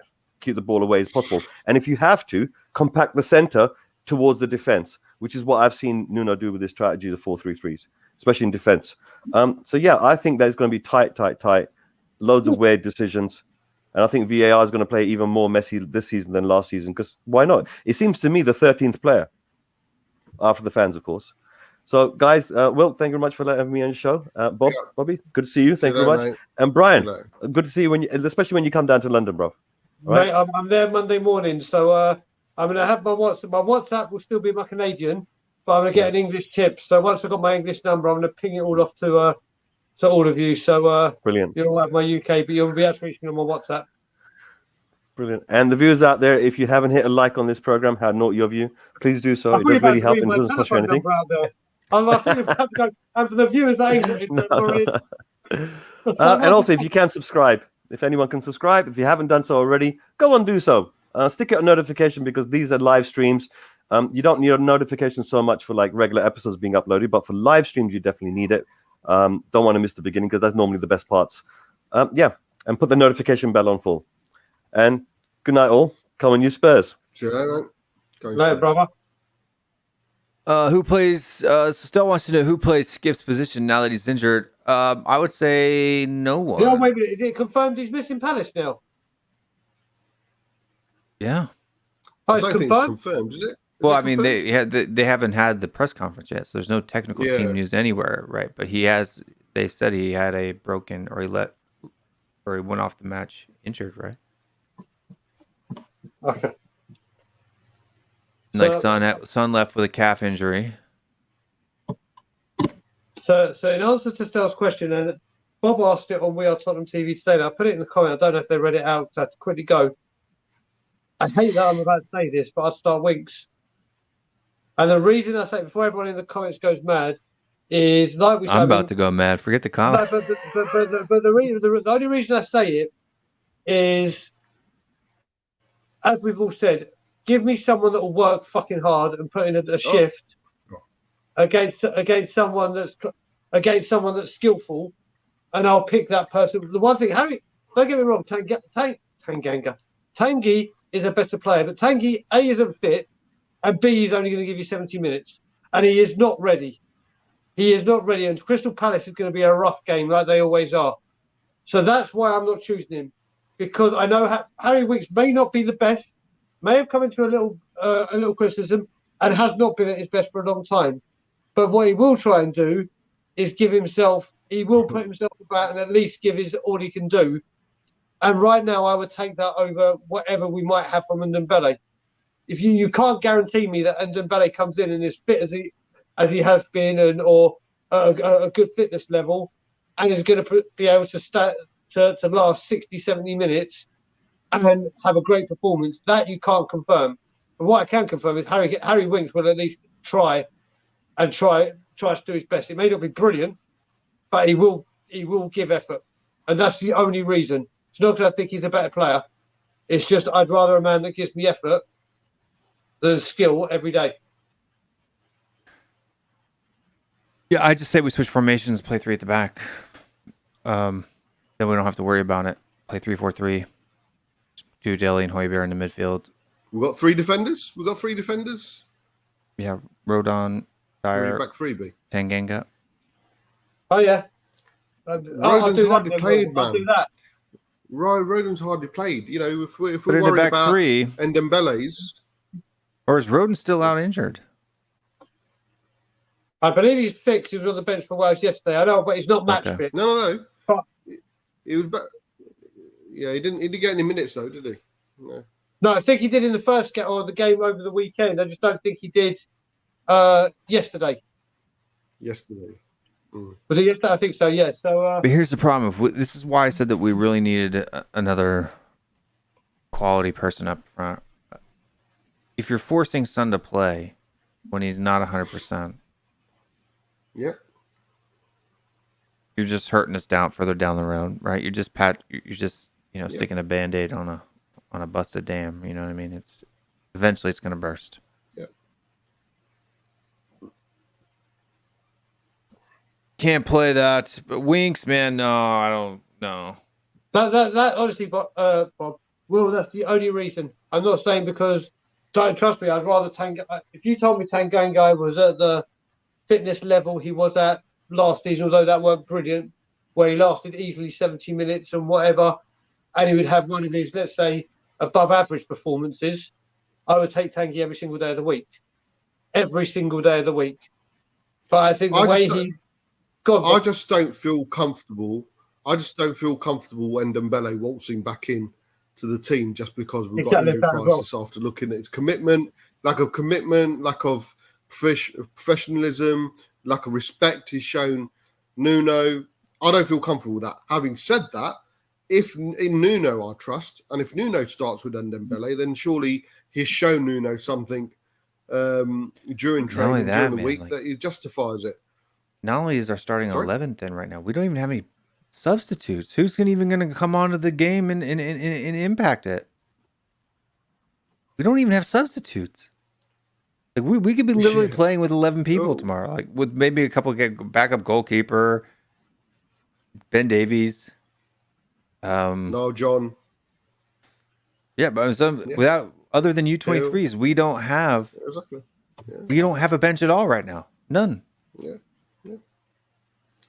That's it. So we'll wait and see. Harry Winks and Ndombele have to be on the bench. I think he'll play Winks. Still has to start. Well, do you know what? There's a great comment here by Amzo, who is another great supporter of the channel. There is the option, if Skip is out, I don't know if it worked, but it did work, is why don't we move Dyer into the Winks position and have Rodon and Tanganga? No defenders to come in, though. Then you got Rodon and Tanganga. Yeah. Rodon has not played a single minute of Premier League, and Tanganga who's played right wing back or right back all season. Suddenly bringing in for thingy. I don't know. Tommy, smashing it, mate. Well done, bud. Well done, proud. What's going on, boys? I've just come off another stream. I saw you chaps on here. Had to jump on. Cheers for having me. Look at him, just off one stream onto another. Look at him. Oh, He's getting there. It wasn't my stream, man. It wasn't my stream, man. It was a neutral stream, man. It was I'm not one to talk, Wolves buddy. I'm stream. not one to talk. You I'm slag. gonna I'll get you Julia Roberts dress sent out to you like mine. You can work the Nah, three man. corners with I it. can't compete with you two. I can't compete with you two. I know Bob's been a bit quiet this week, but I still can't compete with you two. No chance. I don't go on. Nobody invites me on their streams. When was Man, the so last the time you thing seen is, me on I a don't- different stream? Yeah, I don't just advertise it everywhere on my stream, y'all. I should do it because everyone's invited, man. Everyone's invited. Even the regulars in the chat. We're starting to see their faces now, aren't we? It's fantastic. It's fantastic to see. We want more of that. Aran for the first time recently. I think Mark Swift was on something the other day. Shane Black, Mr. K started that way. It's brilliant to see. It is. Scott M's really, coming really on, and they usually get I'm usually the ones where they pop their cherry because You of lose their my virginity. rants. Yeah, I was about to say. You Yeah, are I was on about to say. TV. Yeah, man. For Yeah. sure. You two seem to be the obviously we are Tottenham TV do their thing, but obviously when I made my debut on your show, mate, your debut or sorry, your show, especially the late night ones that you do that we're regulars on, is the one where you haven't got to worry, am I going to swear, am I going to do this, am I going to do that? It's that free for all. It's just trying to get you. You've got to be. The pub show is what I call it. The pub show. Yeah. I just need I to want to change know the title of the pub show. what Jason Grove looks like. I want to know what Jason Groves looks like. I haven't I imagine what he looks like in my I've head. seen but- him.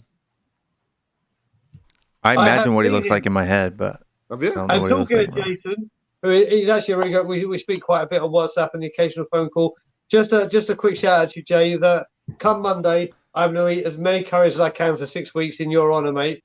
For you and me, because we need to get the curries. And I'm going to eat pretty much a curry at least 5 times a week for 6 weeks. But I imagine Jason looking like, you can tell me if I'm right. I imagine a guy with glasses, and a bit of a mustache, brown hair. Look at Mr. K's comment. I know who Jason Groves is. He's never been on camera. He's like you, Mr. K. Oh, He doesn't he's never have been his on bloody camera. on. Yeah, he's never had a camera on. Oh right, I thought you meant he actually shown his face. I thought you showed his No, face. no. Here he is. Yeah, I agree. Here he is. I imagine him to have a round face, glasses, Yeah. Brown face, glasses, a mustache. You know what? I feel like moustache, and a bit of a light stubble.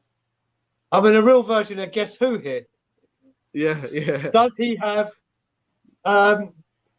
Maybe he does. Maybe he doesn't. Does he have what? You have to say what he has.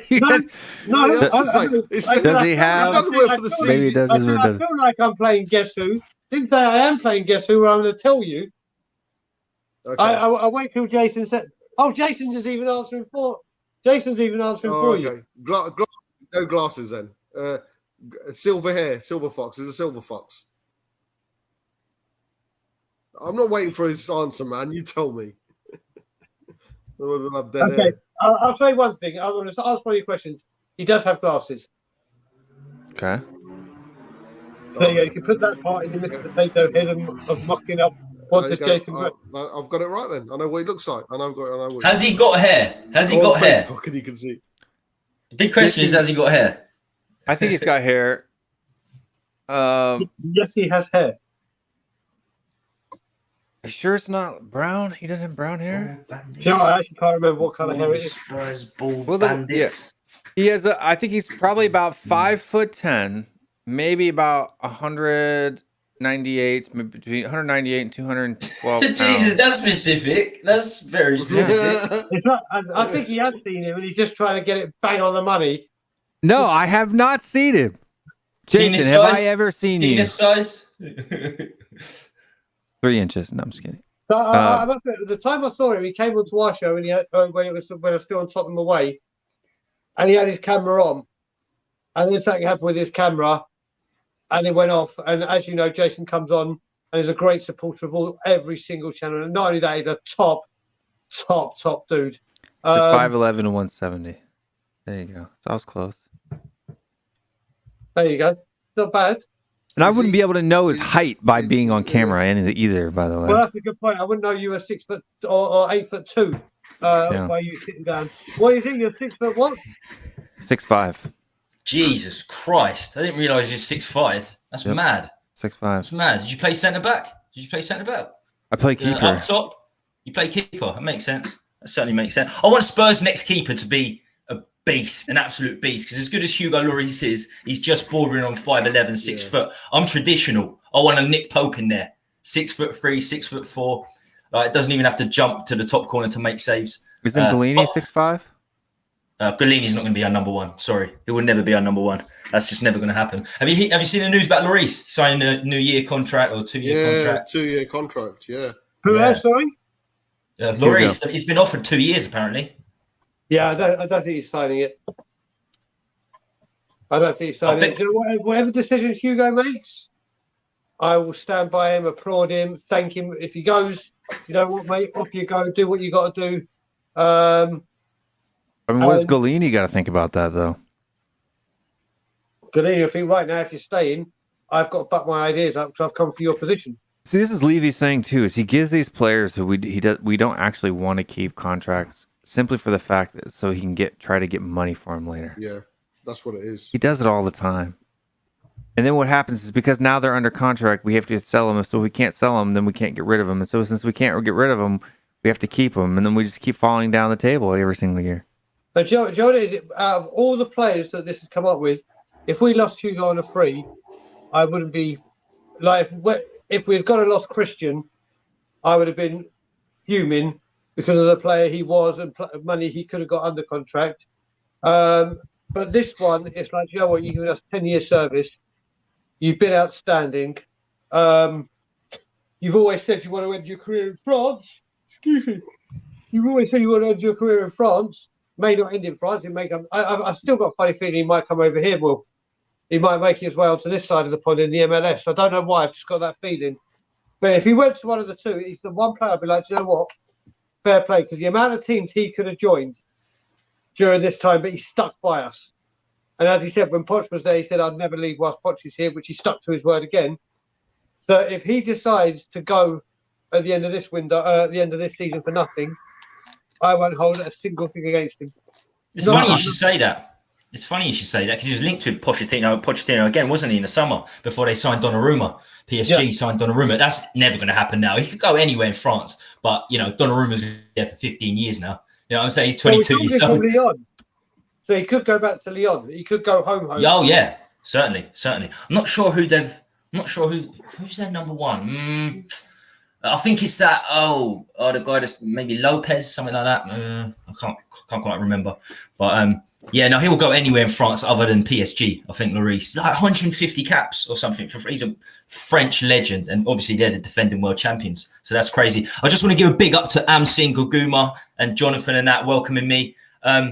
Amsing, I know it's not football related, but you were talking cricket. It's the final test tomorrow. Oh, Come on. Yeah, you asked a question. I've got to answer him. Where is he? He said something about the cricket. Oh, by the way, congratulations on your debut on We Are Tottenham yesterday. Oh, yeah. That's my first time on there. I was getting used to it, and it was like people talking in the background and stuff. It sent me off a little bit, but it was fun. It was fun. You just got to mute them in the thing. You can hit the little mic button, and you can mute them, and then you can. Yeah, but when a new one comes on, you got to mute them straight away as well, have you? Every time someone comes on, you got to keep muting them. Yeah, and it's a bit weird. But we're gonna win. We can't win the Test series, can we? Because we're 2-1 down. We've only got one match left, but we'll draw it. It starts tomorrow, I'm saying. So we'll draw level. Football's the best sport. Football's the most entertaining sport ever created. Cricket is the greatest sport ever created. I don't know about that. Yeah. Entertainment-wise is football, but Test cricket, there's something unbelievably special about that game. More Test whilst I'm back because my dad is obsessed with cricket, and I mean obsessed. It's like Bob Spur asked that question before you came on about Spurs Arsenal tickets. Yeah, my dad is a huge Essex fan, and he used to go with his dad, who I never got to meet. He died before I was born. Died before my dad got married. And they used to go to Valentine Park every summer where Essex played. So there's a connection. He loved his cricket. But he is so obsessed with it that I said to him, if I gave you, let's just say the World Cup was being played in Barbados or Hawaii, that's where it was. And I got you a private jet to Barbados, wherever it was. You're going to go to the World Cup final. You're going to stay in the best hotel in the world, best room in the world, yada, yada, yada. You're going to watch England beat Germany in the World Cup final on penalties, just to rub it in. and then you're going to party with the England players after, or you can go to one day of the Ashes in Australia, in England. Guess what he chose? Yeah, I bet, man. I bet. This. Do you know what it is? Is there's something unbelievably special about playing 5 days on the bounce, 6-7 hours a day. That's what Test cricket is. It's just it's unbelievable. But cricket is the most. I mean, it's not, man. Look, people say it's boring, yeah. But I tell you what, if you get a sphere brick bowled at your head 90 miles an hour if it can hit you with a helmet on, you're dead, mate. You're dead. So it's not boring when you're at the crease, that's for sure. A 90 mile an hour brick bowled at your head. Yeah. Good win for India earlier in the week. Hey? Yeah, no. Good win for India earlier in the week. Yeah, they beat us, man. They beat us. Hey, I've got best of both worlds, mate. So if India win, my India shirt comes out. If England win, English shirt comes out. Bob, do you watch cricket? Are you a fan of cricket? My dad's a hardcore, mate. So mine. Yeah, so I do need to follow it. So at least I can have a conversation with him. But the World Cup, I'm always watching. 2020 is great. I love the 2020s. There's, 2020 games in that. 2020 tests. That's good with your mates. 2020 is good. Is a good day out with your mates. Yeah. 2020, I can kind of understand where the excitement is. That part I can get, because obviously, as it says, 2020, and right near the end, they just start going hell for leather to try and get the sixes. I think I've told Tommy this. The best game I've ever been to was in Delhi, India v Pakistan. Oh, no, that's different. That's different kettle of fish. That's England. This is the thing, yeah. But this is the thing. People say it's not that popular. It's not popular around Europe, but it's India's number one sport without a shadow of a doubt. 1.3 billion population. 1.3 billion population. It's a religion. Pakistan, 200 million population. It's a quarter of the planet. A quarter of the planet's number one sport is cricket. And that's, South Africa play it big time. That's there, like that, and Australian rules, Aussie rules. It's those two sports. Yeah. So even though only like 12 countries play it, it is a quarter of the world's number one sport, which is just insane when you think about it. It's scary. But, I was scared, man. I was scared. I was only 16 or 17, and I was scared. Tendulkar, mate. Tendulkar is like Jesus. He's like Jesus. Yeah, it's like when temples. He steps He's foot got temples after him. In India, he's like Jesus. He's like the greatest player. He's like the greatest batsman of all time. It is like Jesus has arrived in Delhi. But it could be a great week. We beat Palace. We beat India. And we got that young girl, the young Brit in the US Open. How do we beat Palace this week? And Tommy, who plays for you? Who starts for you?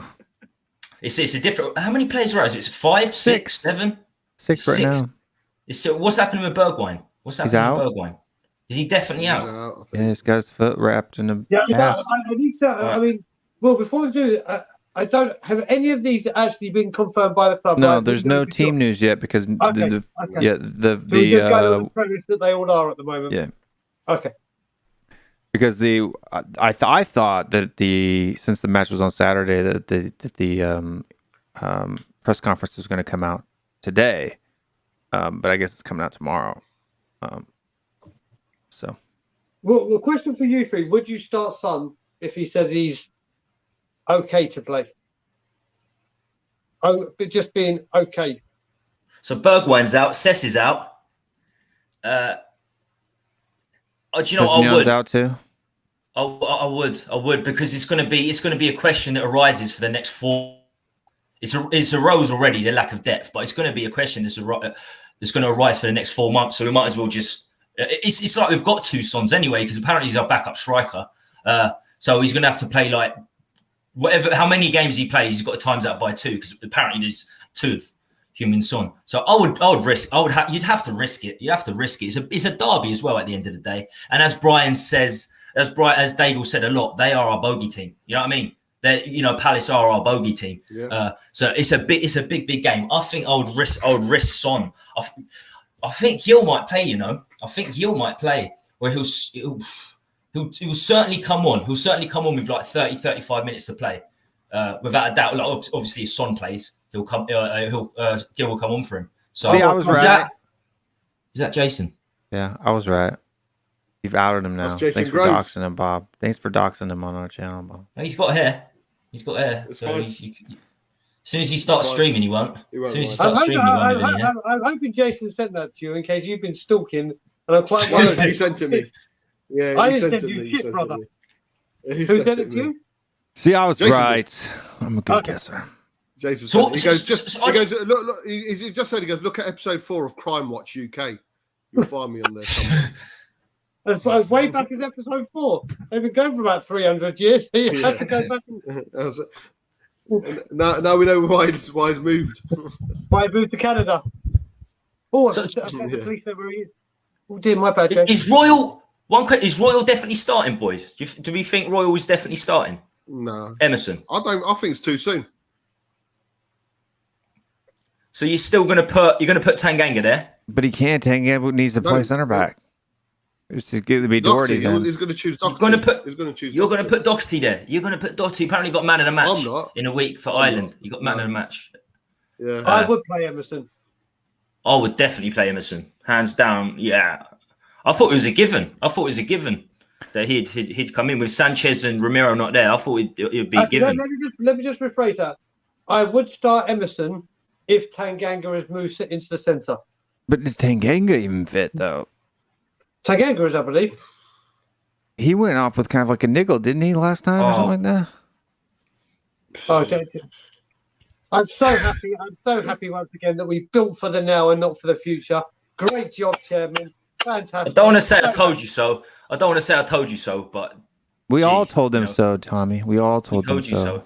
We told you so. 95% But we got a lot of of the stick time for we it. told We got a lot of stick. The streamers got a lot of stick for saying we're negative.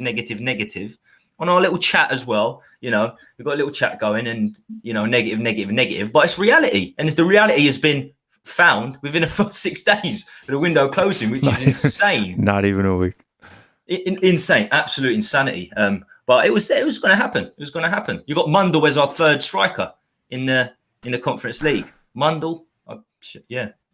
We've got Who's about 10 Mundell? minutes left. We've got about 10 minutes left on the show. How about some score predictions for folks before we shut this down? Who are we starting with? The blurry one on the bottom right. Bob? I think it's actually. Has he frozen his phone or is he doing his thing? Is he doing his frozen No, I think, face? I think he's actually got issues. No, yeah, his screen's really I mean, blurry. frozen issues, not Brian, what that's about you?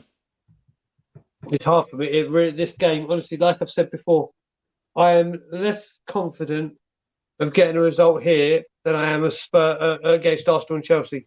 This is what this game does to me because it's at Selhurst Park. Go on, Stelios. I'm gonna go 1-0.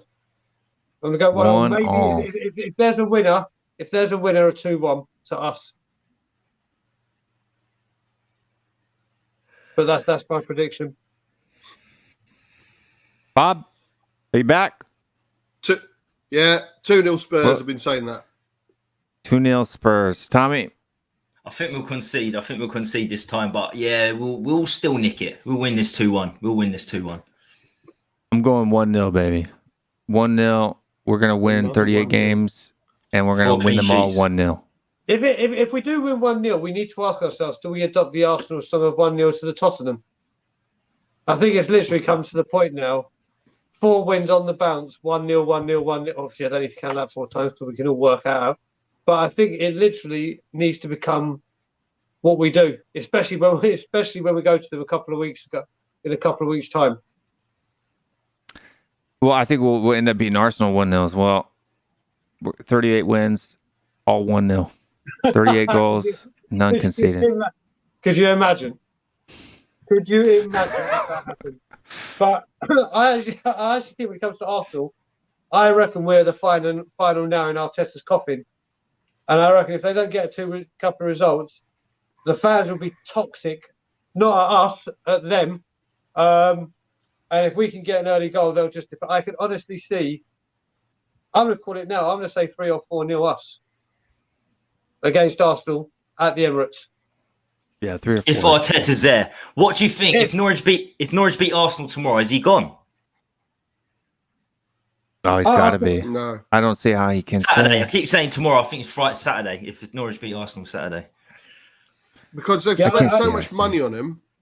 I think they'll just bear with him for another couple of games. I honestly do. And plus, if they're bringing in a replacement, I think they need a bit of time as well. If they're going to get rid of him, they would have got rid of him before the international break to get rid of him. But to do it now, when you got 3 or 4 games in close quarters, I don't think it will happen yet. I think, I think they'll, especially with half the money that he spent. No, not yet. So Yeah. Arteta's like a cockroach surviving everything. That's right. He is. Oh, yeah, that's it. I'm with Bob. Yeah. I think when it comes to him being that you don't give a manager £140 million and then sack him within a few games, especially seeing that Did you know they've spent the most money in the world? Really? This summer, yeah. Mad. Yeah. Yeah. Mad. Although They've I'm a spent little the bit. most money in transfer window in the But world. then you look at PSG and they've picked Messi, Ramos, Donnarumma, Wijnaldum up for nothing. You know what I mean? That's £300 million a player there. You know, minimum. But I have a feeling that Tomiyasu is going to change Arsenal's fortunes a little bit. I really do. He's not playing though, is he? They're still waiting on his work permit. Yeah, he won't play for Norwich, but I mean, he'll play. I mean, once he starts playing, I think he'll end up being the player who ends No, up will the saving. Spurs fans boo him? I Was don't the mention Spurs his fans name. booing Don't say his Tomiyasu? name anymore. I don't think it's his fault that he's not here. I think it's his. I think it's, you know. That doesn't stop. Tanganga's fault. That doesn't stop football fans.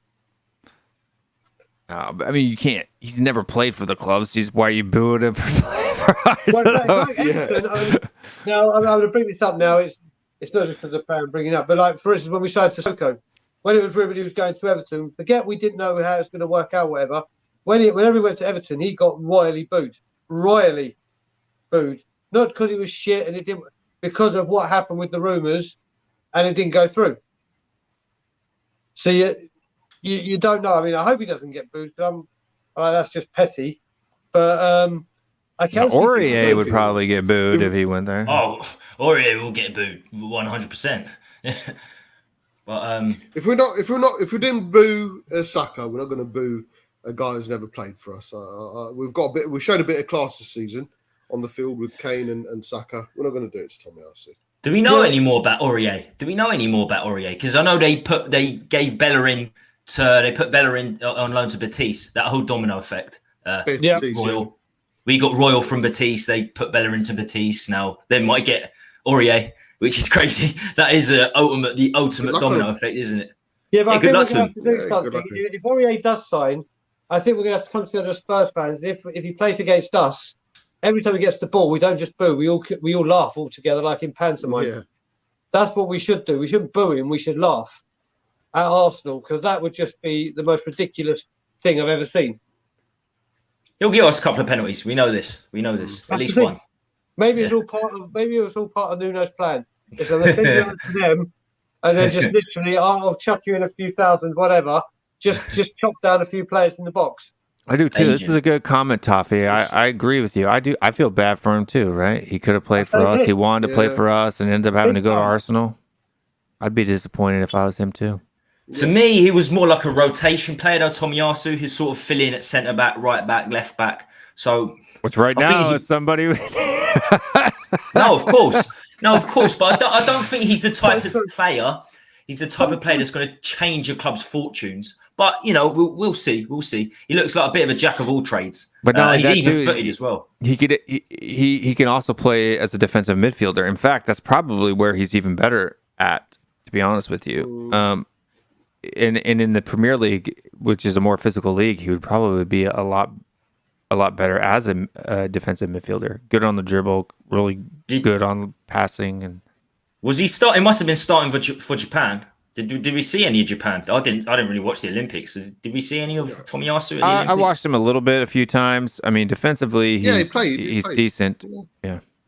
His numbers were. Me and Bob kind of even did a whole show on him, and now he's playing for Arsenal. It's kind of ironic, right? Yeah. Maybe all the crap players that we want Arsenal to buy, we should do shows on, and then maybe that'll happen. But I mean, he's really kind of a similar player to Serge Aurier, statistically. Agent Serge. But He's better. He's gonna give us a penalty. but He's undercover, without, isn't he? no, I mean, I don't mean his rashness. I mean like his playing style and his attacking prowess. But defensively, he's not as fickle. Like he doesn't have a lot of yellow cards and red cards and stuff like that. Like errors leading to shots, errors leading to goals were all very low. But Yeah. he's just kind of an all around player. So he can get up, score goals. He can sit back. I mean, he's kind of like Højbjerg, to be honest with you. I'm sure Højbjerg could do a shift at center back too if we needed him to. Yeah, I mean, he was basically a third centre back last season, wasn't up. he? Sorry, Bob, but yeah, he was basically a third centre back last season, wasn't he? Yeah, I want to see him further up the field this season. I think there's a lot more. He can definitely play there. He can definitely play there. When he was at Bayern Munich, he played higher. I think he was forced to do that row at Southampton, and then it's the same with us. He was forced to play that row. We saw him a little bit higher with Denmark, didn't we? And he could do the job. He can do the job. So yeah, I mean, He's just not creative enough for me. Just not I love creative enough for Højbjerg. me. Oh my god, against Watford, he was just all over the place, winning balls, passing balls. He deserves a mantle. He deserves the Viking mantle. He's exactly what he is. I just love the guy. The Terminator, the Iceman. No, there is, I call him the Terminator because he don't get injured. And I'm sure, like in Terminator 2, if he took a knife and cut himself open, you'd see there's a machine underneath him. Because he just does not. He doesn't stop. I mean, we're all saying, I hope he didn't get injured. You cannot injure this guy. He cannot be. I think it's humanly impossible to injure. He's a machine. He's an absolute fucking machine. As soon as he came on a pitch against Watford, when he ran out, he was the first player down. He was like doing all this shuffle. I was like, the guy's playing 60 games a year and he's still doing this. It's like, yeah, that he's a real player. And I mean, future captain. He can. I definitely want to be captain. I want to be captain now. But I mean, he definitely is a good all around player. But on the ball, he just doesn't look confident. Like he can do skill moves and stuff like that, but they look really awkward. Did you see nutmeg against Wolves at the end when that was wicked, man. Took on the shot as well. Right, but I mean, that's what makes it look because he's not graceful, right? He's not a graceful footballer, right? At all, right? It's kind of clunk and blunk type of a footballer, but that's when he does a skill move, like he does a little turn or something. Everybody's like, oh, when if somebody who was more graceful had done that would be just normal place, right? So. You know the thing that has improved with him? Well, what I have seen is his eye for a pass. We brought him in to be this DM central midfielder to win the ball and give it to the creative players to do their things. There's been a couple of games this season where he's picked the pass out. So I know what you're saying, basically, the skill-wise, he hasn't got like a Ginola, let's take on a player, whatever, but he's certainly got the pass. I mean, he's forced to play this role, isn't he? He's forced to play this role. James Ward-Prowse. I'm not saying his passing or creativity is a James Ward-Prowse level, certainly not his free kicks, but he seems to have improved. His passing has got a lot better progressively going forward, as opposed to right. Like he's not a Dembele, right? Is what I'm saying, right? Like a Musa Dembele. Yeah. Exactly. Like because you remember when he did the drag back last season, and Mourinho started calling him Zidane. And if that had been exactly like you said, if that had been Musa Dembele, that would have just been out there. Oh, Musa. That's what. You know what? This is a great shout from Edwardson. This is a great shout. His latest message. Højbjerg is a lot like Roy Keane's style. Roy Keane was an attacking centre midfielder, but he had so many attacking centre mids with him. He was forced to go deeper, and he still scored his goals for Man United. He was a goal scoring centre mid for Nottingham Forest. He was a goal scoring centre mid, and he done the same for Ireland. So that's a very good comparison. Actually, thinking about it for sure. If we can have the glory years he did at Man United, then it'd be lovely. I'll take one of the glory years that he had at United, mate. Just one. Just give me a bloody trophy. Just one. Oh, mate, if we get a Premier League trophy, I'll die happy. That's all I want. All right, fellas. Well, I have to end it off. This is my time when I have to go. Yeah. So thank you guys for coming on. Promote yourself. Promote yourselves before you go. And then we'll end it up. Brian? Okay, so you can find me and Brian Ireland on Tottenham on Tour. We've got the two Brians tomorrow with Scott M, who has been on a load of shows recently, and he's gracing us. And then, yeah, we've got a few things coming on, but obviously times and everything are going to change because I'll be in England and obviously the other Brian will be here, just trying to find the happy medium. But yeah, find us at Tottenham on Tour. There will be a lot of content coming out in the next few weeks. And yeah, hopefully, me and Bob aren't mentioning anything just yet till we have it confirmed, but there may be something coming up shortly with me and Bob. Maybe. Good deal. Mr. Bob Spur TV. Let people know where they can find you. Bob Spur TV. I don't know why I did that voice. Saturday night in the show. And it's here. Yeah. Bob Saturday night I'll be doing my In the Wall show. I'm actually doing it on the day where Spurs are playing. Normally I do it Saturday night, they play on Sunday. So I'll be doing my In the Wall show Saturday night about 10:30, 11 o'clock. Then my day after the day before will be Sunday afternoon rather than a Monday afternoon. I might do something after the, I don't know. Well, that's next week, isn't it? So yeah, Saturday night this week.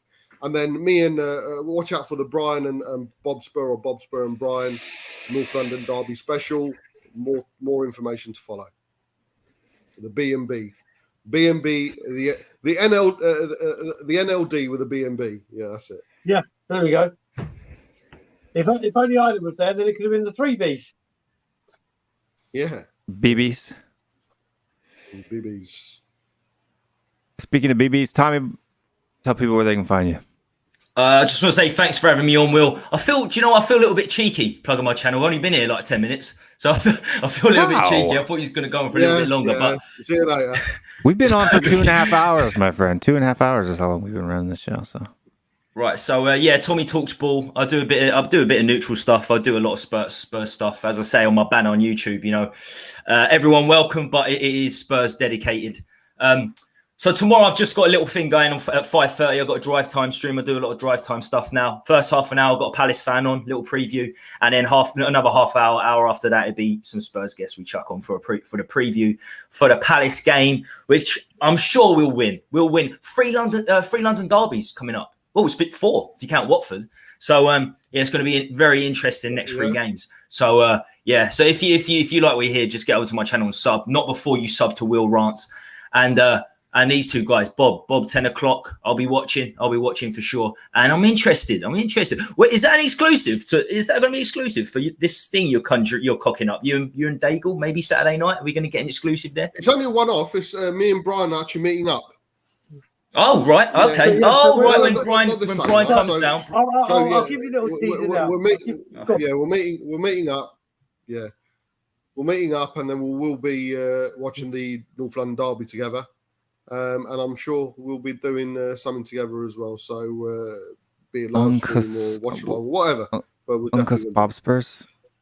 What is So- that? so, yeah, Is that an yeah, inside Tommy, joke? big up, Tommy. He called me Uncle Bob. He calls me Uncle Bob Spur. Uncle Bob Spur. So I'll add a little bit onto that, but we're not confirming anything yet. So obviously, as Bob said, we're together now. The North London Derby, obviously, it's huge in England. Not around like the that, world. but yeah. Yeah, no, it sounded a little bit. That sounded a little bit. So anyway, North London Derby, I get together with about 15 mates. And so normally about 15 of us would get together, both Spurs and Arsenal. And it ends up being a crazy day. We go to a pub. Obviously, I'm not drinking, but it just goes on all day, all night, to the early hours of the morning. So we're doing that as well. But Bob and I are trying to sort something out to open it up to a lot more. So there's plans of something happening. We just need to get confirmation. Yeah. Tommy can come. Tommy's not far. Yeah. Oh, Tommy, I've told you this. You know. What's this? What is this for? What is this for? Is this for the?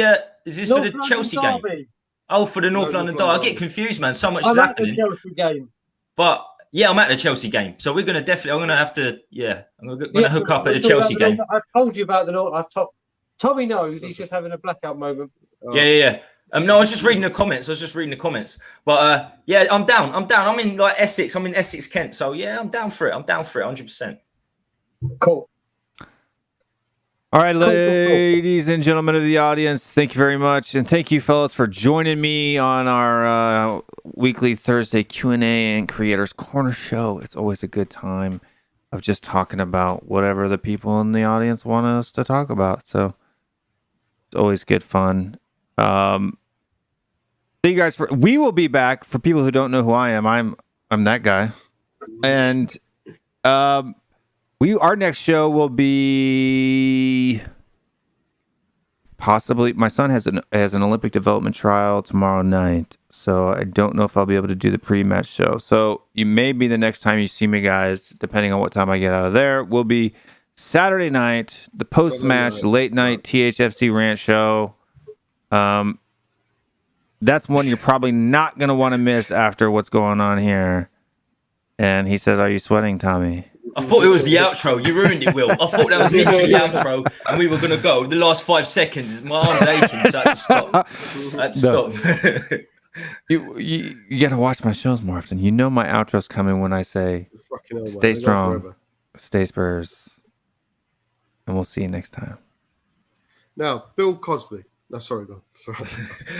I got you. But no.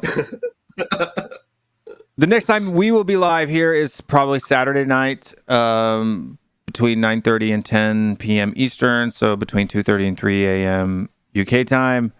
So folks at home, stay tuned for that. Cody and I were trying to work out a time that'll work. We were going to do it Wednesday nights, but Mari has a show on Wednesday nights, and we don't want to mess up the Love Lounge, right? No, man. It's worked on Brian and Bob by the looks of things. It's worked on Brian and Bob. Nobody wants to get in on Mari's Love Lounge. Definitely not. I was on it last week. I made my debut on it last week.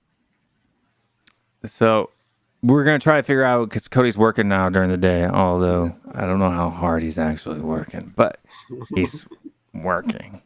Because I still see him all over Twitter all day long. So,